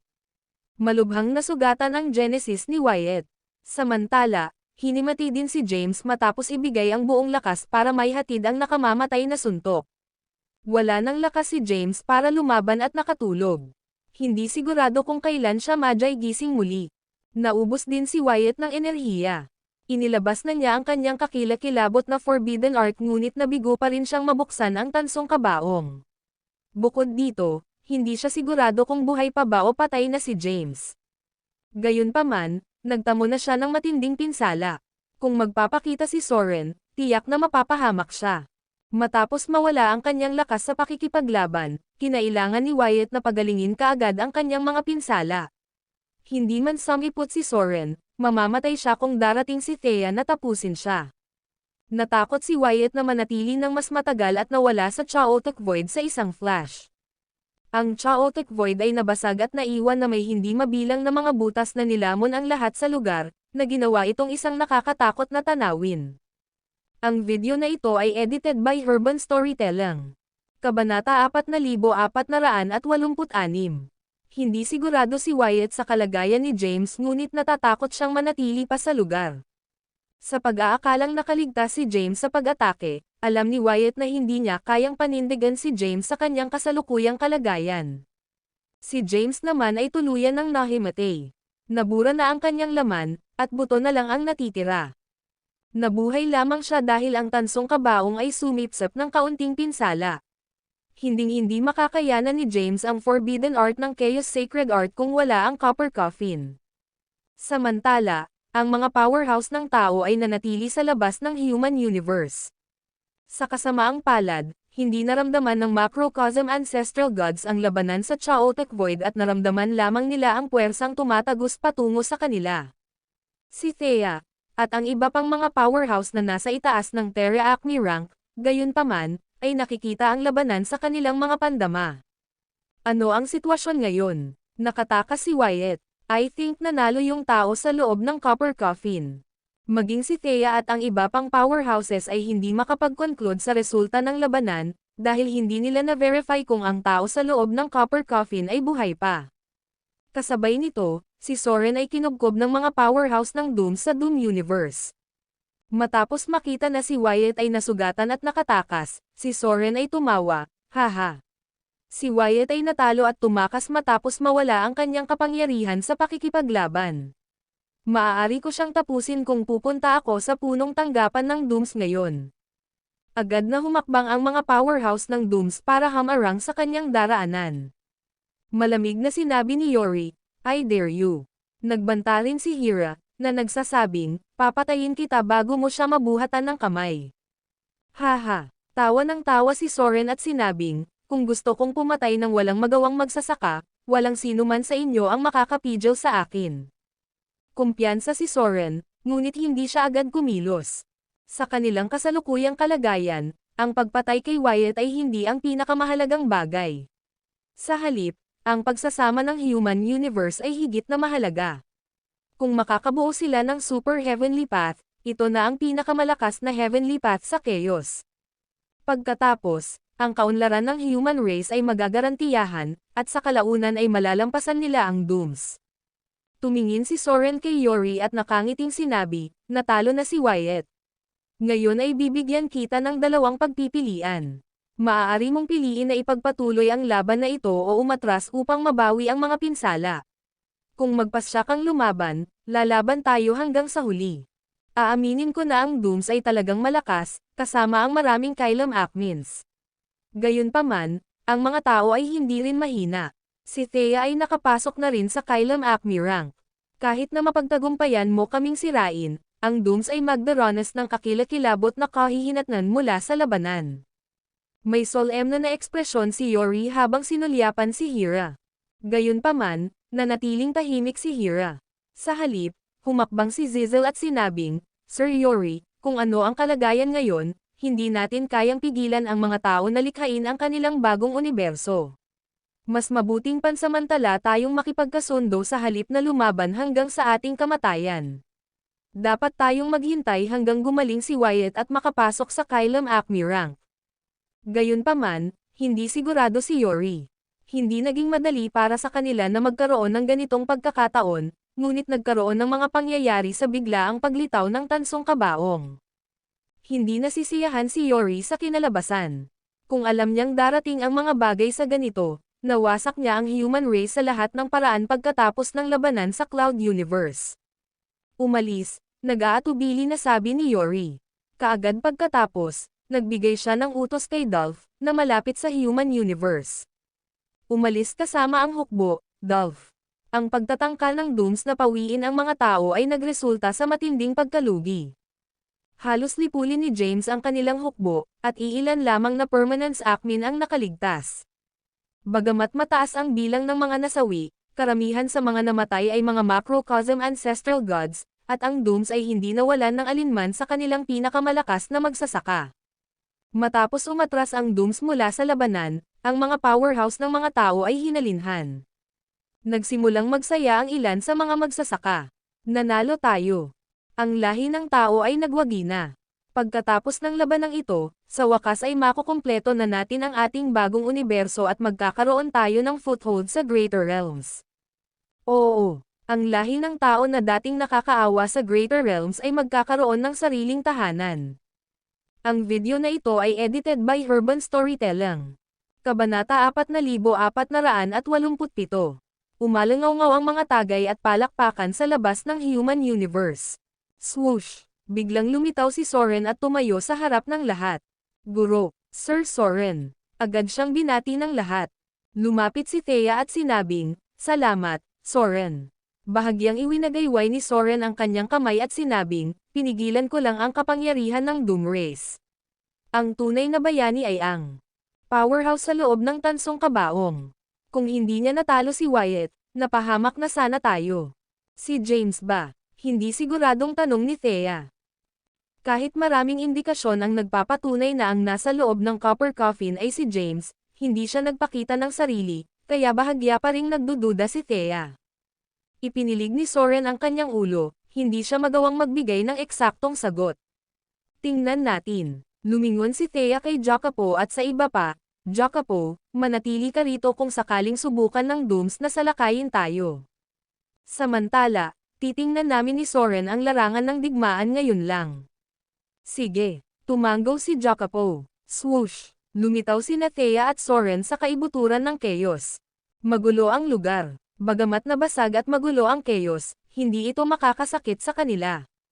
Nakita ng dalawa ang tansong kabaong sa chaotic void. Agad namang nagtanong si Thea, "Ikaw ba, James?" Ang tansong kabaong ay natatakpan ng mga bitik at mukhang masisira ito anumang oras sa lalong madaling panahon. Ilang ulit na tanong ni Thea, ngunit walang tugon mula sa kabaong na tanso. Napatingin siya kay Soren at nagtanong, may nangyari kaya sa kanya? Umiling si Soren at sinabing, "I'm not sure." Kabisado na ni Wyatt ang Chaos Sacred Art. May Forbidden Art na naka-record sa loob. Kahit na nasa gitna na ako ng 9th stage ng Omniscience Path, papatayin sana ako kapag nataman nito. Kahit si Soren ay natakot sa Forbidden Art na naitala sa loob ng Chaos Sacred Art. Kaya, hindi niya matiyak kung nakaligtas ang tao sa kabaong na tanso. Ibalik natin. Bakas sa mukha ni Thea ang lungkot. Bagamat hindi pa nila nakumpirma ang pagkakakilanlan ng tao, sigurado si Thea na si James iyon. Siya ay nagpakita sa harap ng tansong kabaong sa isang iglap at sinubukang balutin ang kanyang puwersa sa paligid nito. Malapit nang maging super universe ang human universe, at tataas ang swerte ng human race. Kaya naman, binalak ni Thea na gamitin ang swerte ng human race para mapangalagaan ang tansong kabaong. Biglang gumalaw ang tansong kabaong at nawala sa paningin. Natarantang hinanap ni Thea ang aura ng tansong kabaong. Gayunpaman, Nawala ito nang hindi nag-iiwan ng anumang bakas. Kahit na si Thea ay isang Kylum Akmin, hindi niya ito mahanap. Anong nangyari? Lumingon si Thea kay Soren. Umiling si Soren at sinabing, I don't know. Since nawala na, umalis na tayo. Kung si James talaga, dapat okay siya since nakaligtas pa siya sa labanan ng Cloud Universe. Hindi pa siguro ito ang tamang timing. Sa nakakaaliw na salita ni Soren, pansamantalang nakahinga ng maluwag si Thea. Ang video na ito ay edited by Urban Storytelling. Kabanata 4488. Maraming powerhouse ang nagtipon sa pangunahing bulwagan ng Doom Race. Umupo si Yori sa pinakamataas na upuan na may malungkot na ekspresyon. Itinaas niya ang kamay at hinampas ang lamesa sa harapan niya. Ang mesa na gawa sa mga espesyal na materyales ay agad na nahulog. Damn it, I'm f-king pissed. Galit na galit ang kulubot na mukha ni Yori. Ang Dooms ay napakalapit sa pagsakop sa Greater Realms at paglikha ng isang bagong maunlad na mundo sa ilalim ng kanilang paghahari. Gayunpaman, ang kanilang mga plano ay bumagsak. Nanatiling tahimik ang mga powerhouse sa main hall. Binasag ni Kamat ang katahimikan, at sinabing, Sir Yori, uurong na lang ba tayo at panoorin ang paglaki ng mga tao? Matagal na tayong naghintay para sa napakagandang pagkakataon at hindi natin ito dapat palampasin. Kung bibigyan natin ng pagkakataon ang mga tao na huminga at lumikha ng super universe, mas magiging mahirap para sa atin na puksain sila sa hinaharap. Natural, hindi nasisiyahan si Yori nang isuko ang pagkakataon. Gayunpaman, ang Dooms ay magdaranas ng matinding pagkatalo kung igiit nila ang isang desperadong pakikipaglaban sa mga tao, kahit na sila ay manalo. Tumingin si Yori kay Hira at nagtanong, ano sa palagay mo, Sir Hira? Bagamat si Yori ang patriarch, si Hira ang may pinakamataas na seniority sa Dooms. Umupo si Hira sa isang tabi at nag-isip. Maya-maya, sabi niya, actually, hindi mahirap ay wipe out ang mga tao. Thea and Soren lang ang meron sa mga tao. If we were to mobilize all our forces, killing Thea should be easy. Our biggest obstacle is Soren. If we obliterate the humans but he escapes, it'll be easy for him to kill us while lurking in the dark. Ang cultivation rank ni Soren ay walang kahanga-hanga, ngunit ang Omniscience Path at Blight Omniscience ay ginawa siyang mahirap na kalaban. Sa dalawang signature skill na ito, madali siyang makakatakas sa labanan, at walang makakapatay sa kanya. Ipinahayag ni Hira ang kanyang opinyon. Huminga ng malalim si Yori at sinabing, iyon lang muna. Titingnan ko si Wyatt. Matapos ay dismiss ang meeting, tumayo si Yori at nawala sa main hall. Sa susunod na sandali, nagpakita siya sa Mount Doom. Isang porma sayon ang naitayo sa likod ng Mount Doom. Lumapit si Yori at tumayo sa labas ng formation. Kahit na hindi niya kayang basagin ang porma sayon ni Wyatt. Sumigaw siya, ako ito, Yori. Matapos ipahayag ang kanyang presensya, lumitaw ang isang puwang sa porma sayon. Lumakad si Yori sa formation. Nakaupo si Wyatt sa isang bato sa paanan ng bundok sa loob ng porma sayon. Naka-recover na ang kanyang traumatized na katawan, ngunit ang kanyang buhok ay nakakalat pa rin ng magulo. Ang kanyang mukha ay mapatla, at ang kanyang aura ay marupok pa rin. Isang dayuhang kapangyarihan ang tumakbo ng ligaw sa kanyang katawan, na patuloy na sinisira ang kanyang mga selula. Ayos ka lang, Wyatt. Lumapit si Yori na may pag-aalalang ekspresyon.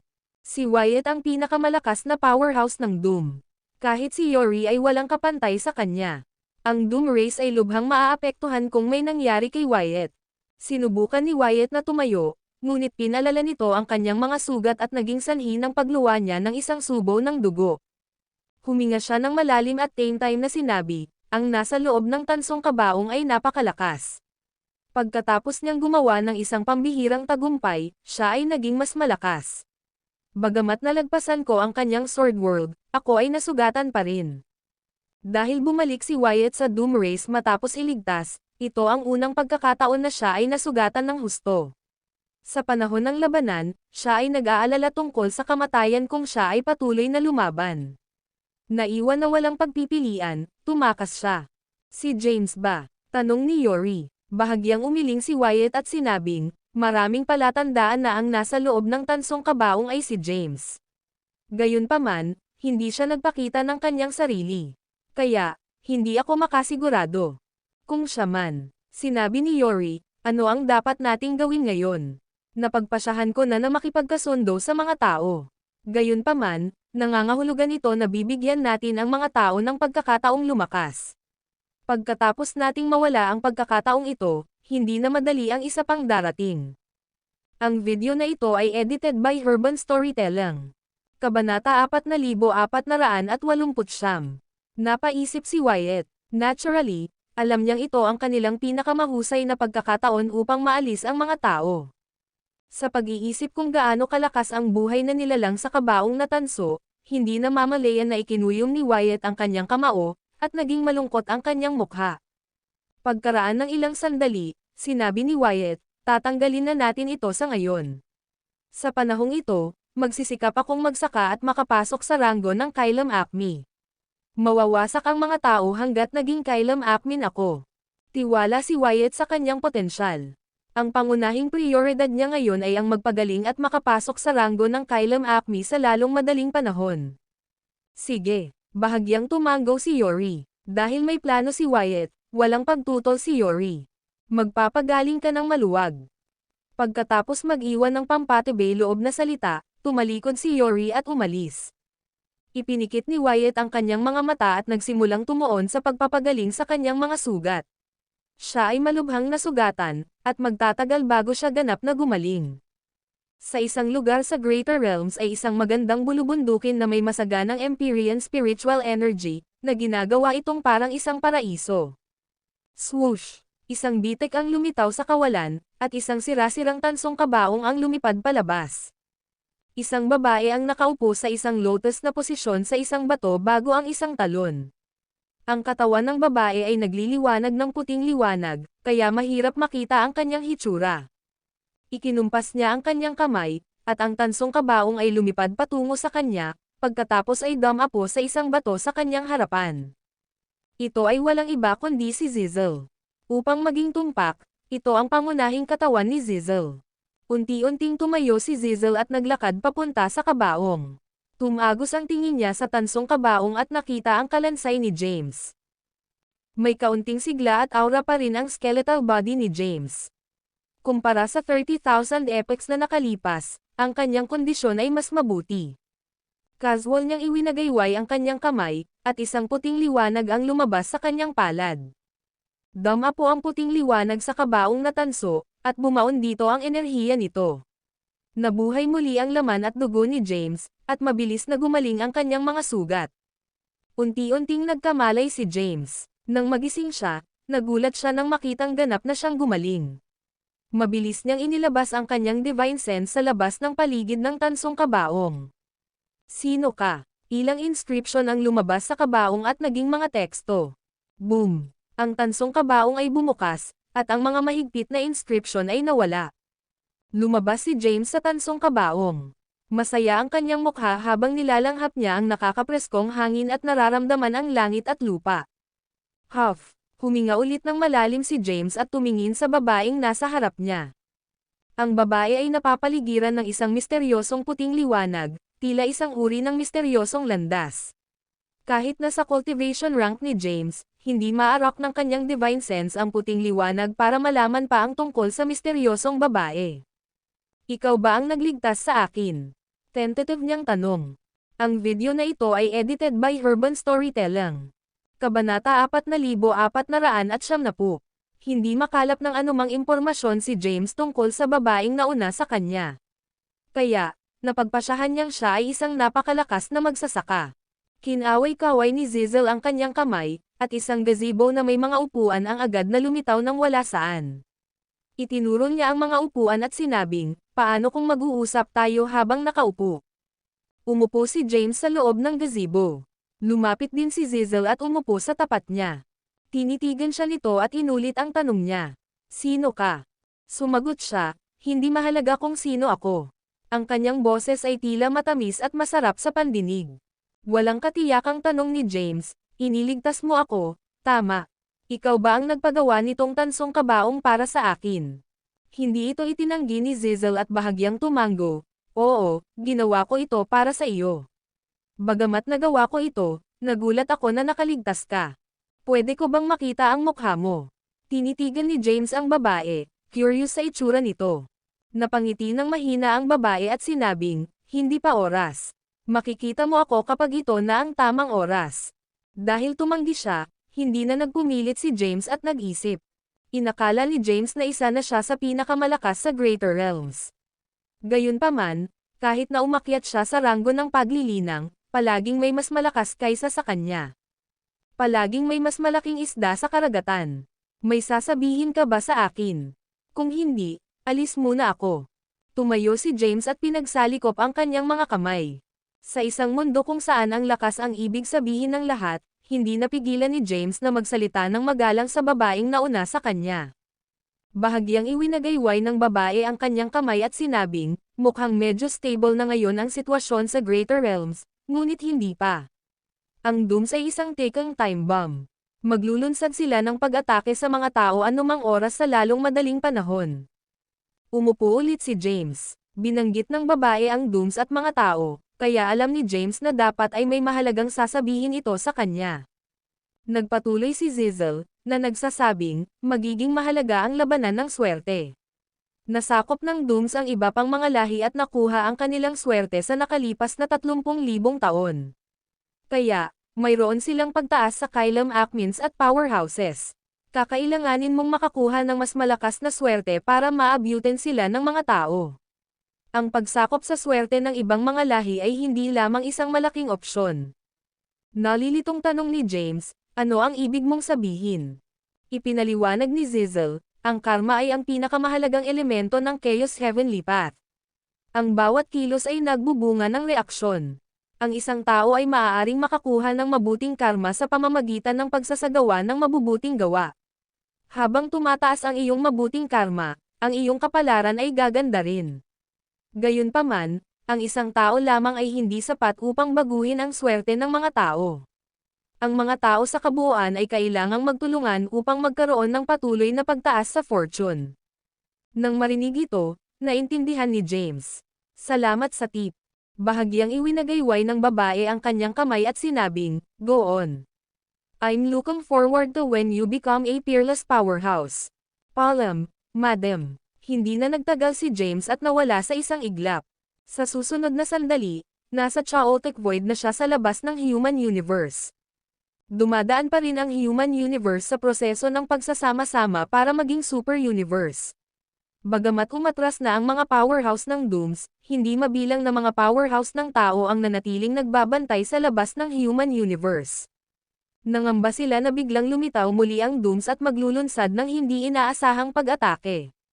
Pagkatapos, ang mga pagsisikap ng mga tao ay magiging walang kabuluhan. Sa sandaling lumitaw si James sa labas ng human universe, naramdaman niya ang maraming pamilyar na aura. Matagal na panahon na ang nakalipas mula noong umalis siya patungo sa Greater Realms. Bukod dito, namatay na siya sa nakalipas na 30,000 epoch at matagal nang hindi nakita ang marami sa kanyang pamilya at mga kaibigan. Natuwa si James matapos makita ang kanyang pamilya at mga kaibigan sa labas ng human universe. Mabilis siyang lumapit at sumulpot sa harapan nila sa isang iglap. Sino nandyan? Ang video na ito ay edited by Herban Storytelling. Kabanata 4,471. Agad na itinaas ng mga powerhouse ang kanilang mga bantay, at ang ilan ay mabilis na naglunsad ng mga pag-atake kay James. Gayunpaman, biglang nawala si James, naiiwasan ang lahat ng kanilang mga pag-atake. Muli siyang lumitaw sa malayo at sumigaw, ako ito. Umalangaw-ngaw ang boses niya sa lugar. Sinuri siya ng mga powerhouse at nagulat sila nang mapagtanto kung sino ito. James, tatay. Dahan-daang lumapit si James sa ilalim ng nagtatakang mga tingin ng lahat. Si Jacopo ang unang nag-react at tuwang-tuwang nagtanong, ikaw ba talaga, Dad? Isang grupo ng mga tao ang sumugod sa hangganan ng human universe. Kabilang sa kanila ay si Sophie, ang kanyang tagapagturo, habang siya ay isang mahinang magsasaka. Naroon din ang magkapatid na Callahan mula sa primeval age ng 12th universe. Bagaman matagal na silang nakalimutan sa kasaysayan, sila ay muling nagkatawang tao sa bagong panahon. Pagkatapos ng kanilang reinkarnasyon, sa kalaunan ay naging mga powerhouses muli sila at ibinalik ang mga alaala ng kanilang nakaraang buhay. Ang mga powerhouse na nagturo kay James noong nakaraan, tulad ng Ancestral Sword Master, Ancestral Talisman Master, at 5 Ancestral Masters, ay sumugod. Ang mga dating Lords of the Universe, tulad ni Kallinikos, ay nagpakita din. Maging ang alagad ni James mula sa ika-13 universo, si Quanesha, gayon din ang kanyang pamilya at mga kaibigan mula sa ika-12 universo, ay dumating sa. Makita siya, isang babaeng nakaitim na damit ang lumabas sa crowd. Siya ay may maislan na hitsura, isang slim figure, at nagniningning na may magandang aura. Ito ay walang iba kundi si Maxine. Noong nakaraan, hindi na siya mabilang na mga pagkakamali dahil sa matinding pagmamahal niya kay James. Si Maxine ay nagtatanim ng hindi mabilang na taon at siya ay isang 9-power macrocosm ancestral god, malapit nang maabot ang quasi-acme rank. James, sumugod si Henrik, ipinulupot ang kanyang braso sa balikat ni James, at masayang sinabi, "Alam ko na. Alam kong magiging maayos ka at babalik ng buhay." James, isang boses ang tumawag sa kanya. Agad na lumitaw si Thea at yamakap sa kanyang mga bisig.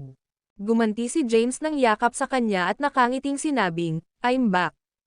Naiinggit ang ilang kababaihan sa kanilang intimate interaction. Kabilang sa kanila sina Maxine, Shena, at isa pang alagad ni James, si Monica. Medyo mababa ang cultivation rank ni Monica, kaya nakatanaw siya sa malayo. "Tatay," isang nag-aalangan na boses ang tumawag sa kanya. Agad namang binitawan ni Thea si James. Hinailan niya si Noel at nakangiting sinabi, "Ito ang anak mo, Noel Kayden." Nalaman na ni James ang tungkol kay Noel habang nasa loob ng tansong kabaong. Tinapik niya ang balikat ni Noel at nakangiting sinabing, kahanga-hanga. Tapos, humarap siya kay Thea at sinabing, "Noel, right?" Kumunat ang noo ni Thea, "Ayaw mo ba sa pangalan?" Nakangiting sabi ni James, "Mabuti naman." Biglang naalala ni James na pinayuhan siya ni Zizel na ang mga tao ay dapat magsanay ng mabuting biltod upang makaipon ng swerte upang umunlad magpakailanman sa chaos. Ang video na ito ay edited by Herban Storytelling. Kabanata 4472. Tumingin si James kay Noel at sinabing, "Tandaan mong gumawa ng mabuti at bawasan ang kasamaan." Bumaling siya sa iba pang mga powerhouse at sinabing, "Ganun din sa lahat ng tao dito. Gusto kong lahat kayo ay magkaroon ng malinis na budi." Sabay-sabay na tumango ang lahat. "James, dapat maayos na ang lahat dahil nakabalik ka na, diba?" Isang lalaking nakatand na nakasuot ng itim na armor ang lumabas sa crowd na may napakalakas na aura. Si Henry ang katiwala ni James noong pareho silang nasa hukbo. Noong wala pa si James, nanatiling tapat sa kanya si Henry. "Henry," tinapik ni James ang balikat ni Henry at nakangiting sinabi, "Natutuwa akong makita kang muli. Pagkatapos ng sakuna na ito, dapat na tayong mamuhay ng mapayapa. Pagkatapos ng pagbuo ng ating Supreme Universe, magkakaroon ng secure na posisyon ang human race sa Greater Realms. Maging ang Dooms ay kailangang mag-isip ng 2 beses tungkol sa pagsisimula ng digmaan sa atin." Splendid! Sa mga susunod na araw, sa wakas ay masisiyahan na tayo. Natuwa si Henry sa balita. Bigla niyang sinulyapan si Thea at may paghangang sinabi, "Hindi ko pa nakikilala si Thea mula nang mabalitaan niyang siya ang tumambad ang matrona ng human race. Hindi ko inaasahan na ang malambot na babae noon ang magiging kagalang-galang naming matrona." Samantala, lumingon si Thea sa mga tao at nakangiting sinabi, "Sige, walang makikita dito. Maghiwa-hiwalay na ang lahat. Malapit nang matapos ang ating super universe. Pagpapalain tayo na may masaganang swerte at pagkakataon. Kung babalik ka ngayon, maaari kang makatagpo ng ilang magagandang biyaya ng maaga." Ang kanyang mga salita ay nakakaakit sa mga powerhouse na naruroon. Bagamat gusto nilang makita ang bayani ng human race, mas mahalaga ang pagkuha ng magagandang biyaya. Mabilis na naghiwa-hiwalay ang mga tao at umalis sa lugar. Maya-maya, kaunti na lang ang natira. Nakangiting lumapit si Soren at sinabing, "Masaya akong makita kang muli, James. Ang mga salita lamang ay hindi sapat upang ipahayag ang aking pasasalamat sa iyo. Kung sakaling kailanganin mo ang aking tulong sa hinaharap, Bigyan mo lang ako ng isang salita. Gagawin ko ang lahat upang matupad ang iyong kahilingan. Kung wala ang tulong ni James, namatay si Soren.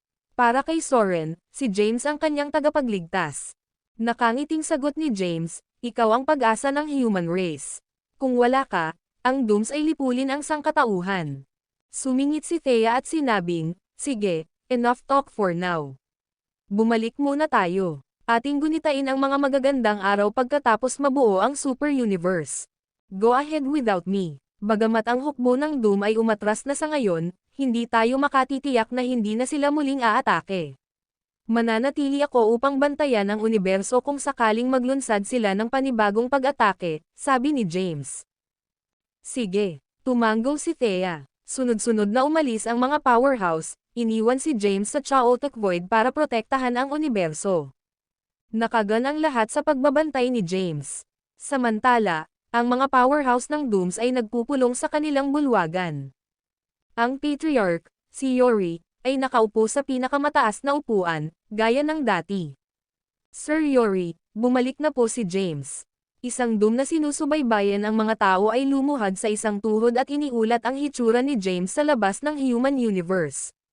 Na may malungkot na ekspresyon, sinabi ni Yori, alam kong siya iyon. Ang powerhouse sa loob ng Copper Coffin ay siya talaga. Nasugatan niya ng husto si Wyatt ngunit lumayo siya sa labanan ng hindi nasaktan.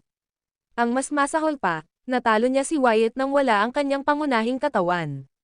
Ano ang kanyang tunay na lakas? Huff, huminga ng malalim si Yori. Nabigla siya sa lakas ni James. Tinalo ni James ang pinakamalakas nilang miyembro, si Wyatt, nang hindi ipinakita ang kanyang tunay na katawan. Hindi maisip ni Yori kung anong cultivation rank si James ngayon. Walang sino man sa loob ng bulwagan ang makapagtukoy ng tunay na lakas ni James. Seryosong sinabi ni Dolph, si Wyatt lang ang maaasahan natin. Sana makapasok siya sa Kylum Acme rank sa lalong madaling panahon. Ito lang ang paraan namin para sugpuin si James. Ang video na ito ay edited by Urban Storytelling. Kabanata 4473. Ang pag-asa ng Dooms ay nakasalalay sa mga balikat ni Wyatt. Si James naman ay ayaw ng pakialaman ang Dooms. Nagkaroon ng matinding puot sa pagitan ng Dooms at ng mga tao. Ang mga tao ay hindi kailanman makikipagkasundo sa Dooms kahit gaano pa karaming henerasyon ang lumipas. Gayunpaman, hindi nagtiwala si James sa pagsira sa Dooms. Nagplano siyang maghintay hanggang sa makumplito ang super universe ng mga tao at lumakas ang sangkatauhan bago gumawa ng anumang aksyon. Samantala, si Thea ay gumaganap ng pagsasanib ng human universe. Isang super heavenly path ang isinilang pagkatapos niyang pagsamahin ang iba't ibang universo. Unti-unti, ang swerte ng mga tao ay hindi namamalayang bumubuti. Ang mga espiritual na bundok at lupain ng human universe ay naglabas ng malakas na enerhiya. Bilang isang resulta, ang ilang mga normal na halaman ay dumaan sa mahiwagang pag-unlad. Ang ilang mga ordinaryong tao na walang mga base sa paglilinang ay nabago rin at nakakuha ng banal na lakas. Nakumpleto na ang super universe, at lahat ay biniyayaan ng magagandang benepisyo. Ang swerte ng mga tao ay tumaas at nalampasan ang Dooms, na naging lahi na may pinakamalakas na swerte sa Greater Realms. Ang lahat ng sangkatauhan, kasama ang iba pang mga lahi sa human universe, ay nagalak. Naramdaman kaagad ni James ang pagkumpleto ng Super Universe at ang pagbuo ng Super Heavenly Path. Sa wakas ay gumaan ang kanyang sabik na puso, at lumiwanag siya ng may ngiti. Matagal nang pinagkaaitan ang mga tao. Sa wakas ay narating na natin ang isang maunlad na panahon. Natuwa si James na hindi nawalan ng saysay ang kanyang mga pagsisikap. Sulit din ang hindi mabilang na taon ng dedikasyon ni Thea. Ang pagpupursage ng hindi mabilang na mga tao ay nagdulot ng pag-asa sa kanilang lahi. Ang mga tao sa buong Greater Realms ay nasa sabik sa pagbuo ng Super Universe. Marami ang nagsimulang lumipat sa Super Universe, nagpaplanong manirahan sa kanilang bagong tahanan. Pumasok si James sa bagong Human Universe. Ang iba't ibang mga universo na pinagsama-sama ay halos hindi dumaan sa anumang pagbabago sa kapaligiran. Gayunpaman, ang ilang hindi kilalang mga lugar ay lumitaw upang tulay ang iba't ibang mga universo. Karamihan sa mga bagong lugar na ito ay mga espiritual na bundok at malalaking kapatagan na naglalaman ng masaganang Empyrean spiritual energy. Sa kabila ng mga pagbabago, ang Mount Bane ay nanatiling pangunahing lugar ng mga tao. Isang lalaki at babae ang nakatayo sa isang bangin ng Mount Bane. Pinagmasdan ni James ang magagandang tanawin sa kanyang harapan at inabot ang kamay para hawakan ang balingkinitang kamay ni Thea. Siya na may isang maliwanag na ngiti at sinabi, "Nagawa namin ito, Thea." Nabuo ang Super Universe, at ang mga taong nakakalat sa Greater Realms sa wakas ay may isang lugar na matatawag na tahanan. Ang mga tao ay sa wakas ay nakakuha na ng matatag na panghahawakan sa Greater Realms. Oo, nakaramdam ng sentimental si Thea. Naalala niya ang labanan sa Primordial Realm, ang hindi mabilang na powerhouses na nagsakripisyo, at kung paano niya nasaksihan ang Primordial Realm na nabuklod. Habang nag-flash sa kanyang isipan ang mga alaala, siya nakaramdam ng haplos ng kalungkutan. Buti na lang at tapos na ang lahat. Malumanay na sinabi ni Thea, "Tapos na ang ating trabaho, at sa wakas ay makakababa na tayo. Humanap tayo ng isang tiwangwang na lugar at manirahan sa liblib." Matagal na niyang pangarap iyon. Noon pa man ay gusto niyang mamuhay ng mapayapa kasama si James sa pag-iisa, kung saan hindi nila kailangang mag-alala tungkol sa digmaan. Ang video na ito ay edited by Urban Storytelling. Kabanata 4474. Ibinahagi ni James ang pangarap ni Thea. Gayunpaman, ang kapayapaan ng mga tao ay pansamantala lamang. Ang Dooms ay ambisyoso, at hindi pa nila mapapabayaan ang kanilang pagbabantay. Sa pagnanais ng mga powerhouse tulad ng Wyatt at Yori na buhay, ang mga tao ay hindi kailanman magiging ligtas. Nasiyahan si James sa pansamantalang kapayapaang binili nila para sa mga tao. Gayunpaman, may isa pa siyang gustong gawin. Hinawakan niya ang kamay ni Thea at humihingi ng tawad, "May kailangan akong aminin, Thea." Ha? Lumingon sa kanya si Thea. Huminga ng malalim si James at sinabing, "Ialam mo naman ang tungkol kay Yemima, di ba? Noong nakapasok ako sa Dooms, natulog ako sa kanya dahil nag-aalala ako na ma-expose ang identity ko. Oh, hindi mo ba nasabi sa akin ang tungkol dito? Si Yemima ay may isang anak na lalaki na tinatawag na Carson Dalibor, at siya ay kalahating tao," sabi ni James na hindi malinaw. Marami na siyang naranasan sa buhay ngunit nakaramdam pa rin siya ng hiya sa sarili. Napatingin si Thea kay James nang may pagtataka at nagtanong, "Kanina pa?" Ang taong namumuno sa Doom Army ay tinawag na Carson. "So, anak mo siya?" Mukha siyang medyo dismayado sa balita. "Oo, ngayon ko lang nalaman. Si Wyatt ay may matinding galit sa akin at gustong maghayganti sa pamamagitan ng paggamit sa aking anak para pawiin ang mga tao." Tumingin sa kanya si Thea at nagtanong, "Kung gayon, ano ang plano mong gawin?" Dahan-daang hinaplos ni James ang kanyang noo at naisip, ito ay isang napakakomplikadong sitwasyon na dapat harapin. Hindi naman siguro ako makakapunta kay Carson at I-claim na ako ang kanyang ama, di ba? Hindi iyon gagana. Wala akong naramdamang aura ng tao mula sa kanya. Tiyak na naitago na ni Wyatt ang kanyang aura bilang tao. Hindi siya maniniwala sa akin kung sasabihin ko sa kanya na ako ang kanyang ama. Ang tanging pagpipilian ko ay makita si Yemima at hilingin sa kanya na ipaalam ito sa kanya. Sa kabila ng pagkakaroon ng plano sa isip, si James ay walang kaalam-alam tungkol sa kapakanan ni Yemima dahil ito ay naging 30,000 epecs.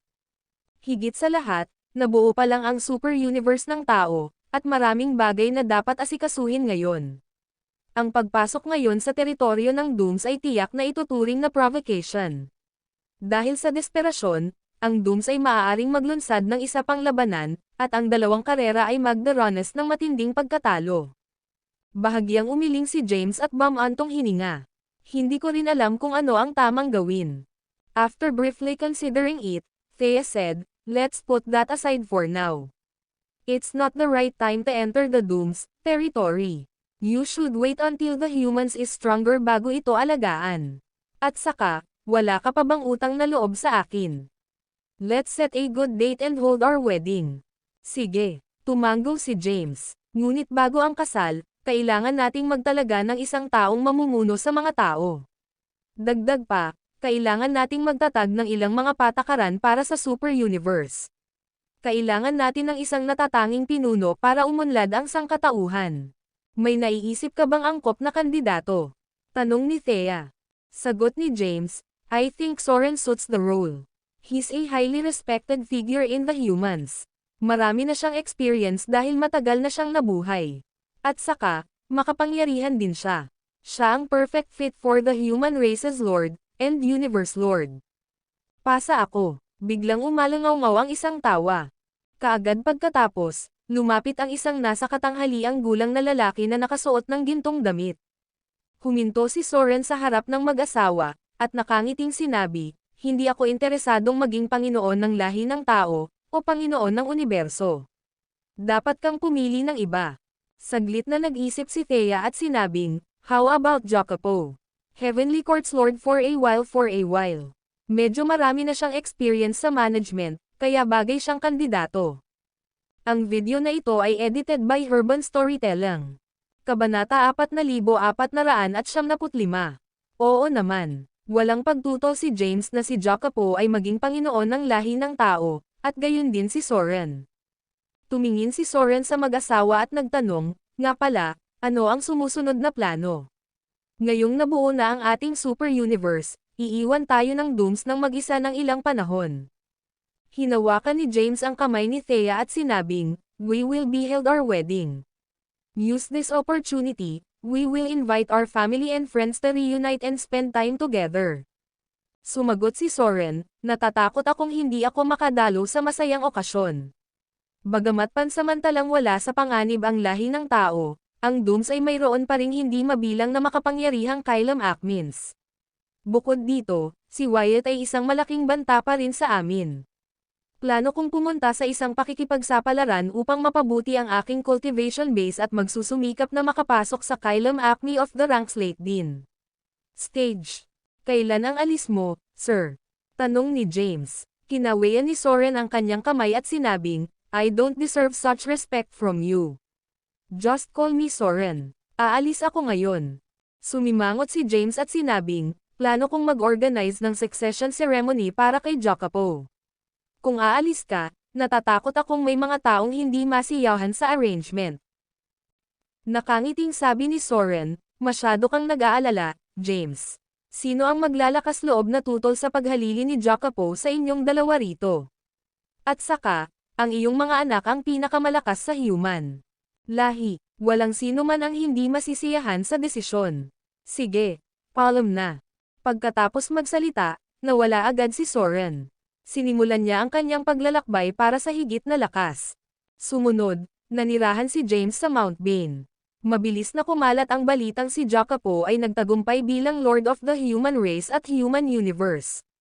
Walang sino man ang tutol sa desisyon. Kahit na hindi sila nasisiyahan, sila ay masyadong mahina upang magkaroon ng karapatang magsalita laban sa makapangyarihang mga Kaidan. Nagtayo sina Thea at James ng bagong Heavenly Court sa itaas ng Mount Bane. Ang Heavenly Court ay kumilos din bilang isang malakas na porma sayon upang harangan ang Dooms kung sila ay sumalakay sa human universe. Matapos may tayo ang Heavenly Court, ang isang succession ceremony ay inihayag na gaganapin sa loob ng 3,000 taon. Ang 3,000 taon ay tila isang mahabang panahon, ngunit ito ay lilipas sa isang kisap mata. Sa panahong ito, tinalakay nina James at Thea ang mga bagong patakaran para sa mga tao. Ang pagtatatag ng mga tuntunin ay mahalaga sa paghihigpit sa mga kapangyarihan ng tao. Ang mga patakarang ito, gayunpaman, ay hindi upang limitahan ang kanilang kalayaan. Sa katunayan, sila ay binuo para mabawasan ang mga krimen. Nais nina James at Thea na mapanatili ng mga buhay na nilalang sa sansinukob ng tao ang mabuting birtod. Sa paggawa nito, ang swerte ng human universe ay patuloy na lalago. Ang pagbuo ng mga panuntunan ay medyo mahirap. Nag-usap sina James at Thea sa isang time formation ng mahabang panahon bago i-finalize ang rules. 3,000 taon ang lumipad sa isang iglap. Sa wakas, ito ang araw na pumalit si Jacopo bilang Panginoon ng lahi ng tao. Ito ay isang celebratory event para sa buong human universe. Isang napakalaking maringal na palasyo ang makikita sa itaas ng Mount Bane. Anuman ang lahi, ang mga powerhouse ng human universe ay nagtipon sa loob ng bulwagan ng palasyo. Sa loob ng bulwagan ng palasyo ay isang napakalaking upuan na pinahiran ng ginto. Tumayo si Jacopo sa dami ng tao. Nakasuot siya ng dilaw na damit at hindi kapani-pani walang kahanga-hanga. Ang video na ito ay edited by Urban Storytelling. Kabanata 4496.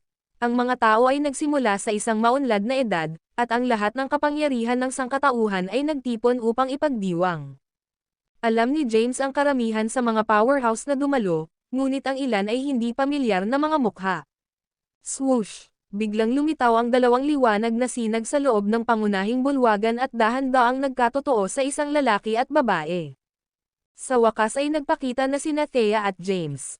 Sa sandaling lumitaw sila, tumahimik ang maingay na bulwagan, at lahat ng atensyon ay nasa kanila. James. Si Henry ang unang lumapit. Nagsuot siya ng isang set ng gintong baluti, humakbang pasulong na parang isang makapangyarihang mandirigma. James. Maya-maya, isang pulutong ng mga taong pamilyar kay James ang nagtipon malapit sa kanya. Sinalubong sila ni James ng matangkad na ngiti. Pagkatapos ng maikling daldalan, lumapit siya kay Jacopo at bamulong, malapit na ang oras. Bahagyang tumango si Jacopo bilang tugon. Pagkatapos, umakyat siya sa ginintoang trono at umupo sa ilalim ng hindi mabilang na mga tingin. Isang makulay na liwanag ang sumilay mula sa langit at bumalot sa kanya. Nakipag-ugnayan siya sa heavenly path ng human universe at nagmana ng bakas ng aura ng heavenly path. Sa sandaling iyon, may ethereal aura sa paligid niya. Binabati kita. Umalangaw sa buong bulwagan ang sigawan ng pagdiriwang. Sinenyasan ni Jacopo ang mga manunood na tumahimik, at agad na tumahimik ang bulwagan. Siya ay tumayo at sinabi, "Ako ay ikinararangal na magkaroon ng suporta ng lahat sa pagiging Panginoon ng lahi ng tao gayon din ang Panginoon ng sansinukob ng tao. Ibinibigay ko ang aking salita upang balikatin ang responsibilidad ng pag-akay sa mga tao sa kaluwalhatian at patuloy na magsisikap upang matiyak ang walang hanggang kaunlaran ng ating uri. Ang Heavenly Court ay ang pinakamahalagang pagtatatag ng ating lahi. Hindi ito pag-aari ko lamang ngunit pag-aari ng buong sangkatauhan. Nangangailangan ito ng konstitusyon ng hindi mabilang na mga tao." Habang nagsasalita, iniunat ni Jacopo ang kanyang kamay at kinuha ang isang gintong libro mula sa manipis na hangin. "Ito ang aklat ng pagtatalaga na isinulat ng aking ama at ina, at sinang-ayunan ito ng ating landas sa langit." Binuksan ni Jacopo ang gintong libro. Sa unang pahina, isang pamagat na may kasamang pangalan ang nakasulat dito, ang Panginoon ng Langit na Hukuman, si Jacopo Kayden. Ang langit na hukuman ay mahahati sa 33 langit. Ang pangunahing bulwagan ng Heavenly Court ay matatagpuan sa 33 langit. Isang makalangit na Panginoon ang itatalaga sa bawat isa sa 33 langit. Susunod, ipapahayag ko ang makalangit na Panginoon ng bawat langit. Napabuntong hininga ang lahat sa announcement. Pangunahing ginanap ang succession ceremony para ipagdiwang si Jacopo bilang Panginoon ng human lahi. Kasabay nito, isa rin itong seremonya ng appointment upang ipahayag ang mga tungkulin ng Heavenly Court. Bagamat ang karamihan sa mga magsasaka ng tao ay hindi interesado sa katanyagan, ang pagkakaroon ng mahalagang papel sa Korte ng Langit ay magbibigay daan sa kanila na makatanggap ng malaking bahagi ng swerte ng mga tao at makinabang sa kanilang paglilinang. Ang 33 Heavenly Courts ay hindi nagkareranggo at may parehong kapangyarihan. Henry. Ibinalita ni Jacopo ang unang pangalan. Humakbang si Henry, lumuhad sa isang tuhod, at sumagot, "Narito ako, aking Panginoon. Iminungkahi ka ng aking mga magulang, at ang landas sa langit ay nagbigay ng mga pagpapala para sa iyong pagkakatalaga bilang makalangit na Panginoon ng unang langit." Agad na tumugon si Henry, "Gagawin ko ang lahat ng aking makakaya sa pamamahala sa unang langit upang matupad ang iyong inaasahan." Marahang iwinagayway ni Jacopo ang kanyang kamay, at isang gintong liwanag ang lumabas sa kanyang palad, na bumuhos kay Henry. Sa sandaling iyon, nagbago ang aura ni Henry at naging hindi kapani-pani walang misteryoso. Ang video na ito ay edited by Urban Storytelling. Kabanata 4497. Nagmukhang sagrado at misteryoso si Henry habang may gintong ningning na ibinubuga sa kanyang katawan. Marami sa mga powerhouse na natipon sa bulwagan ang naiinggit sa nakita. Ang Heavenly Lord ng Heavenly Court ay isang mataas na katayuan sa mga tao. Ang isang Heavenly Lord ay magkakaroon ng napakalaking halaga ng swerte, mas mababa lamang sa Heavenly Courts Lord. Bukod dito, maaaring hiramin ng isang Heavenly Lord ang Heavenly Path H's powers. Nagpatuloy si Jacopo sa appointment. Sophie, isang payat at magandang babae na nakasuot ng asol na damit ang lumabas sa karamihan at lumuhad. Oo, aking Panginoon. Si Sophie ay dating mentor ni James at lubos niyang iginagalang. Sa kabila noon, sinunod niya ang tamang protocol sa harap ng Panginoon ng Heavenly Court. Ikinaway ni Jacopo ang kanyang kamay, at isang malakas na puwersa ang lumitaw upang hilahin si Sophie pabalik sa kanyang mga paa. Nakangiti niyang sinabi, bilang isang makalangit na Panginoon, hindi mo kailangang lumuhad sa harapan ko. Tumayo ng tuwid si Sophie, naghihintay ng anunsyo. Ikaw ay hinirang ng aking mga magulang at natanggap na rin ang pagpapala ng landas sa langit. Pinangalanan kita ngayon bilang makalangit na Panginoon ng ikalawang langit. Isang gintong liwanag ang agad na bumungad sa kanya. Si Sophie ay dumaan sa isang pagbabago, at ang kanyang aura ay tumaas ng husto. Tutol ako, tawag ng boses mula sa bulwagan. Agad na napalingon ang lahat sa pinanggalingan. Isang lalaking nakasuot ng itim na damit ang humakbang pasulong. Ito ay ang Omnipotent Lord, ang dating Panginoon ng unang universo. Tumingin si Jacopo sa makapangyarihang Panginoon at nagtanong, ano ang dahilan kung bakit ka tumutol? Ang Omnipotent Lord ay sumagot, siya ay hindi karapat-dapat na maging isang makalangit na Panginoon. Ang kanyang cultivation rank ay masyadong mababa para maging karapat-dapat sa ganoong titulo. Noong mahina pa si James, talagang tinuturing na powerhouse si Sophie. Gayunpaman, medyo mabagal ang pagbuti niya. Pagkaraan ng mahabang panahon, hindi pa niya naabot ang quasi-acme rank at isa pa rin siyang macrocosm ancestral god. Ang Omnipotent Lord ay tumingin sa iba pang powerhouses sa hall at tumawa ng malakas, kung ang isang macrocosm ancestral god na tulad niya ay maaaring maging isang Heavenly Lord, lahat ng tao dito ay kwalipikado. Imbes na 33 heavens, bakit hindi ka lumikha ng 3 million heavens at gawin ang lahat dito bilang isang Heavenly Lord? Tahimik na nakatingin sina James at Thea sa gilid. Mapangahas, nagdilim ang mukha ni Jacopo. Ikinumpas niya ang kanyang kamay at nagpakawala ng isang malakas na puwersa. Hindi makayanan ang panggigipit, ang makapangyarihang Panginoon ay napilitang lumuhad. Sumigaw si Jacopo, pagkatapos ng labanan sa Primordial Realm Era, ang mga tao ay pumasok sa isang madilim na edad. Sino ang nanguna sa mga tao pabalik sa kaluwalhatian? Ito ay ang matrona ng human race, si Thea, pati na rin si James. Sa panahong ito, maraming mga hadlang. Noong ang aking ama ay mahina pa, si Sophie ay muli, kahit na siya ay gumagabay sa kanyang buhay at para sa kanyang buhay, kanya. Kung wala si Sophie, hinding-hindi makakamit ng tatay ko ang ginawa niya ngayon. At kung wala ang aking ama, ang mga tao ay hindi magkakaroon ng kapayapaan. Kung hindi qualified si Sophie, sino? Ang designation book ay isang listahan ng mga pangalan na hinirang ng aking mga magulang. Gayunpaman, kailangan silang aprubahan ng landas sa langit. Dahil nanatili ang kanyang pangalan sa designation book, nakuha na niya ang mga pagpapala ng landas sa langit. Umalangaw-ngaw ang tinig ni Jacopo sa buong bulwagan, na nawalan ng imak sa makapangyarihang Panginoon. Matapos maipahayag ang kanyang punto, binawi ni Jacopo ang kanyang puwersa. Ang Omnipotent Lord ay napawi mula sa pressure at tumayo mula sa lupa. Mapatla ang kanyang mukha habang tahimik na bumalik sa karamihan. Bahagyang napangiti si James sa nakita at mahigpit na hinawakan ang kamay ni Thea. Nasiyahan siya sa kung paano hinarap ni Jacopo ang sitwasyon. Ang video na ito ay edited by Urban Storytelling.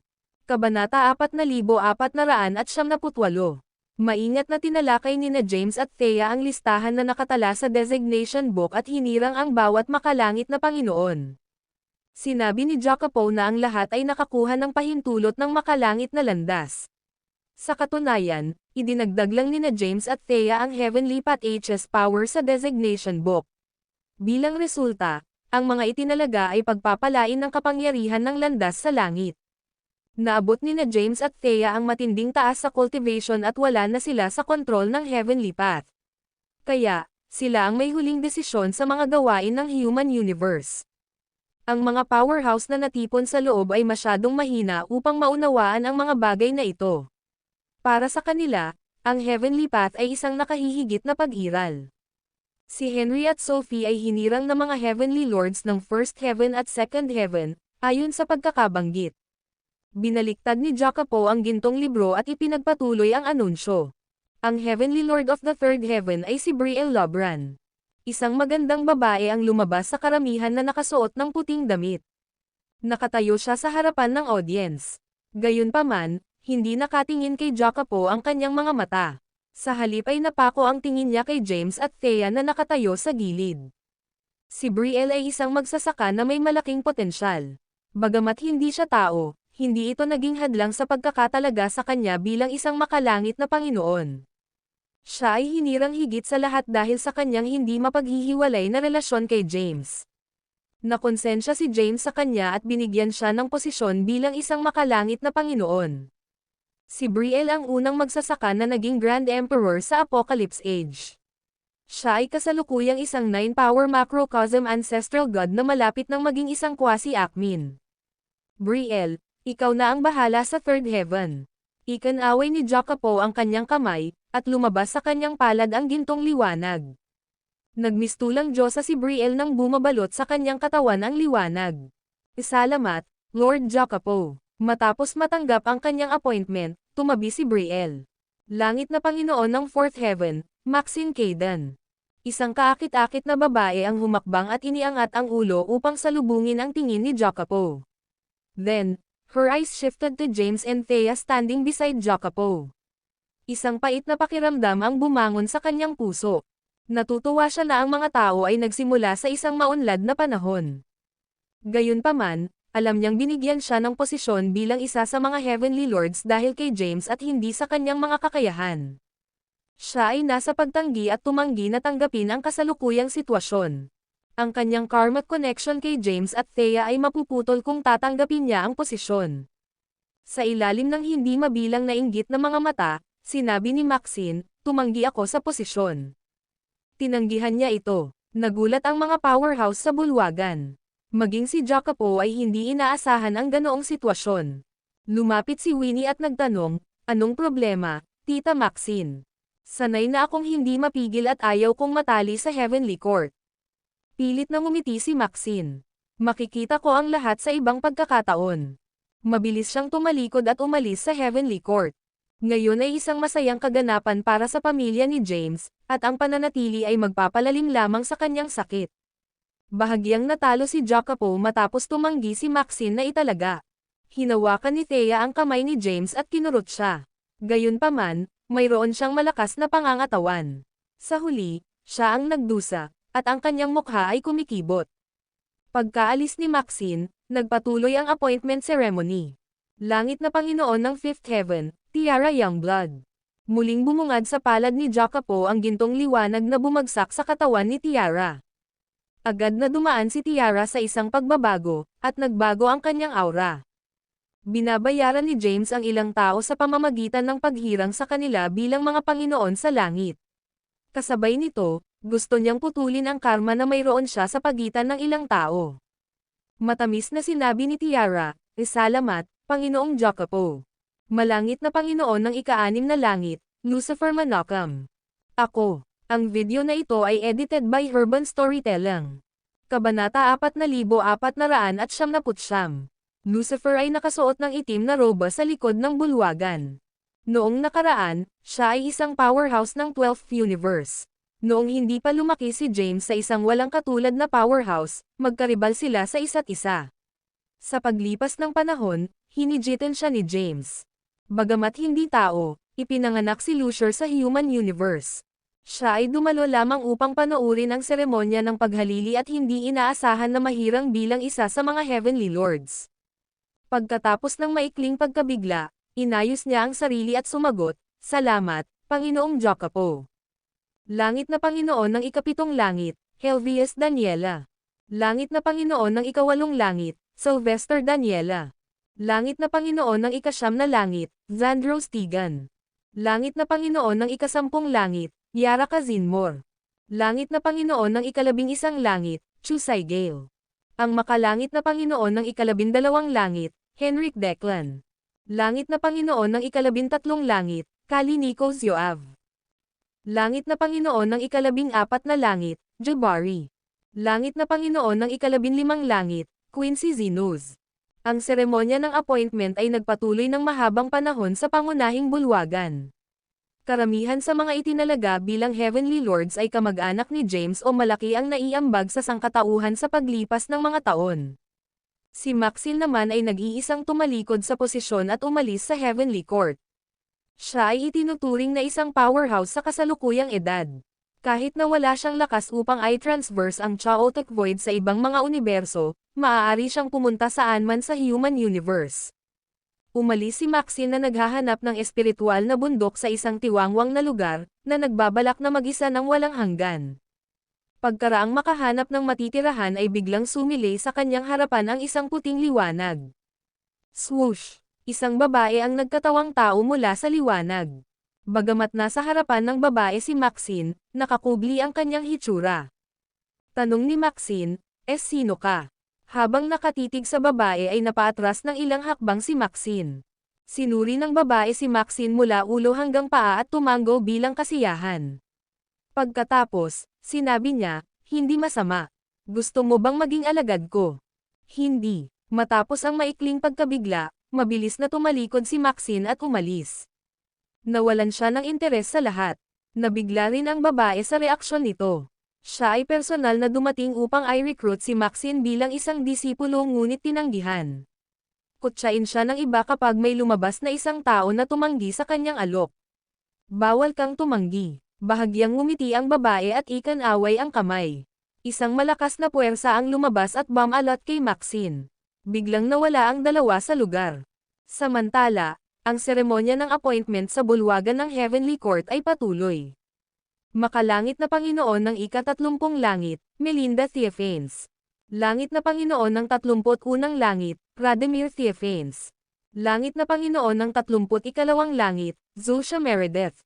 Makalangit na Panginoon ng 33 langit, Shena Callahan. Diyos ng digmaan ng langit na hukuman, Noel Caden.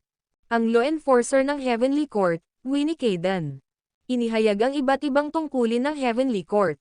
Bukod sa pamilya at mga kaibigan ni James, ilang powerhouses na hindi pamilyar sa kanya ang itinalaga rin sa iba't ibang tungkulin.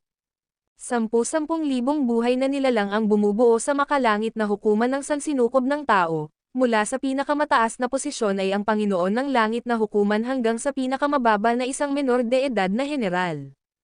Ang seremonya ng appointment ay tumagal ng ilang araw. Nang matapos ito, inihayag ni James ang mga tuntunin at regulasyon ng Heavenly Court. Matapos dumaan sa kanila, idinagdag sila sa landas sa langit. Mula sa puntong iyon, ang sinumang lalabag sa mga patakaran ng Heavenly Court ay huhusgahan at parurusahan ni Winnie. Ang video na ito ay edited by Urban Storytelling. Kabanata 4500.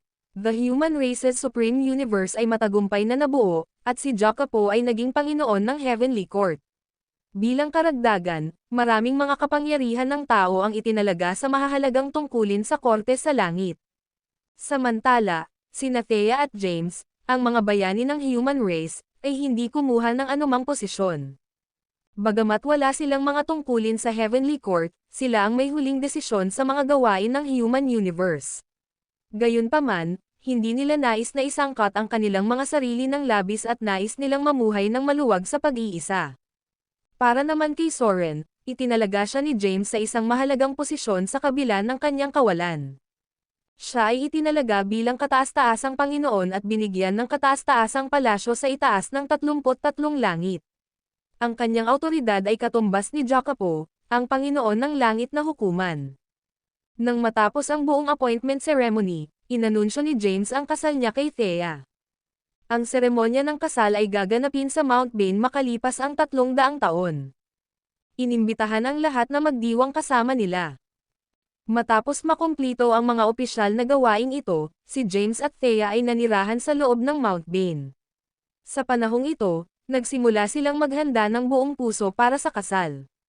Seremonya. Gusto ni James na mag-organize ng grand and romantic wedding para kay Thea. Samantala, dinala si Maxine sa isang misteryosong lugar sa loob ng Greater Realms. Naguguluhan siyang tumayo sa harap ng talon at tinitigan ang magandang babae sa tapat niya. Hindi na nakaharang ang itsura ng babae. Nakasuot siya ng puting damit, maganda ang mukha, at tila napaka-perpekto para maging totoo. Maging si Maxine ay nakaramdam ng pagka-inferior sa harapan niya. Tinitigan ni Maxine ang babae at tinanong, "Sino ka? Bakit mo ako dinala dito? Dapat tawagin mo akong madam." Bahagyang ngumiti ang babae at ikan-away ang kamay. Biglang may bumungad na gazebo sa harapan nila. Tinuro niya ang mga upuan at sinenyasan si Maxine na maupo. Umupo si Maxine, tumingin sa kanya, at sinabing, "Sinabi ko na sa iyo na ayaw kong maging disipulo mo." Umupo ang babae at sumagot, "Hindi ka dapat nagmamadaling tanggihan ako. Baka magbago ang isip mo pagkatapos makinig sa akin." Ganun ba? Naintriga at curious si Maxine sa gustong sabihin ng babae. Ngumiti ang babae at sinabing, "Hindi ka ba naiinggit kay Thea? Iniligtas niya ang human race kasama si James at pinangunahan ang sangkatauhan sa isang maunlad na panahon. Gayunpaman, ang pagliligtas sa lahi ng tao ay walang kahanga-hanga. Ang nagligtas lamang sa Greater Realms ang karapat-dapat na tawaging bayani." Nagsalubong ang kilay ni Maxine. "Anong ibig mong sabihin?" Seryosong tumingin ang babae kay Maxine at nagtanong, "Narinig mo na ba ang Sky Burial Age?" Ang Sky Burial Age. Naguguluhan si Maxine. Ang kanyang paglilinang ay hindi sapat na mataas upang makipag-ugnayan sa bagay na ito. Kaya, hindi niya napapansin ang Sky Burial Age. Bahagyang umiling siya at sinabing, "Hindi ko pa ito narinig." Ipinaliwanag ng babae, mula sa sinaunang panahon hanggang sa kasalukuyan, mayroong dalawang Sky Burial. Noong unang Sky Burial, hindi mabilang na mga powerhouse sa Kylum Acme rank ang gumagala sa Greater Realms. Maraming pambihirang mga kababalaghan ang ipinanganak, at nagpatuloy sila upang lumikha ng iba't ibang makapangyarihang supernatural powers, na ipinasa hanggang sa araw na ito. Gayunpaman, ang mga powerhouse na ito ay namatay dahil sa Sky Burial. Sa kabila noon, maraming Kylum powerhouses ang nasa Greater Realms pa rin bago ang ikalawang Sky Burial. Sa kasamaang palad, lahat sila ay namatay sa panahon nito. Malapit nang mangyari ang ikatlong Sky Burial, na tinatawag ding Mega Sky Burial. Kapag nangyari ito sa atin, lahat ng powerhouses ay mapapawi. Kasabay nito, ang Chaos Heavenly Path ay mawawasak din. Kung ang Chaos Heavenly Path ay hindi na umiral, lahat ay maglalaho.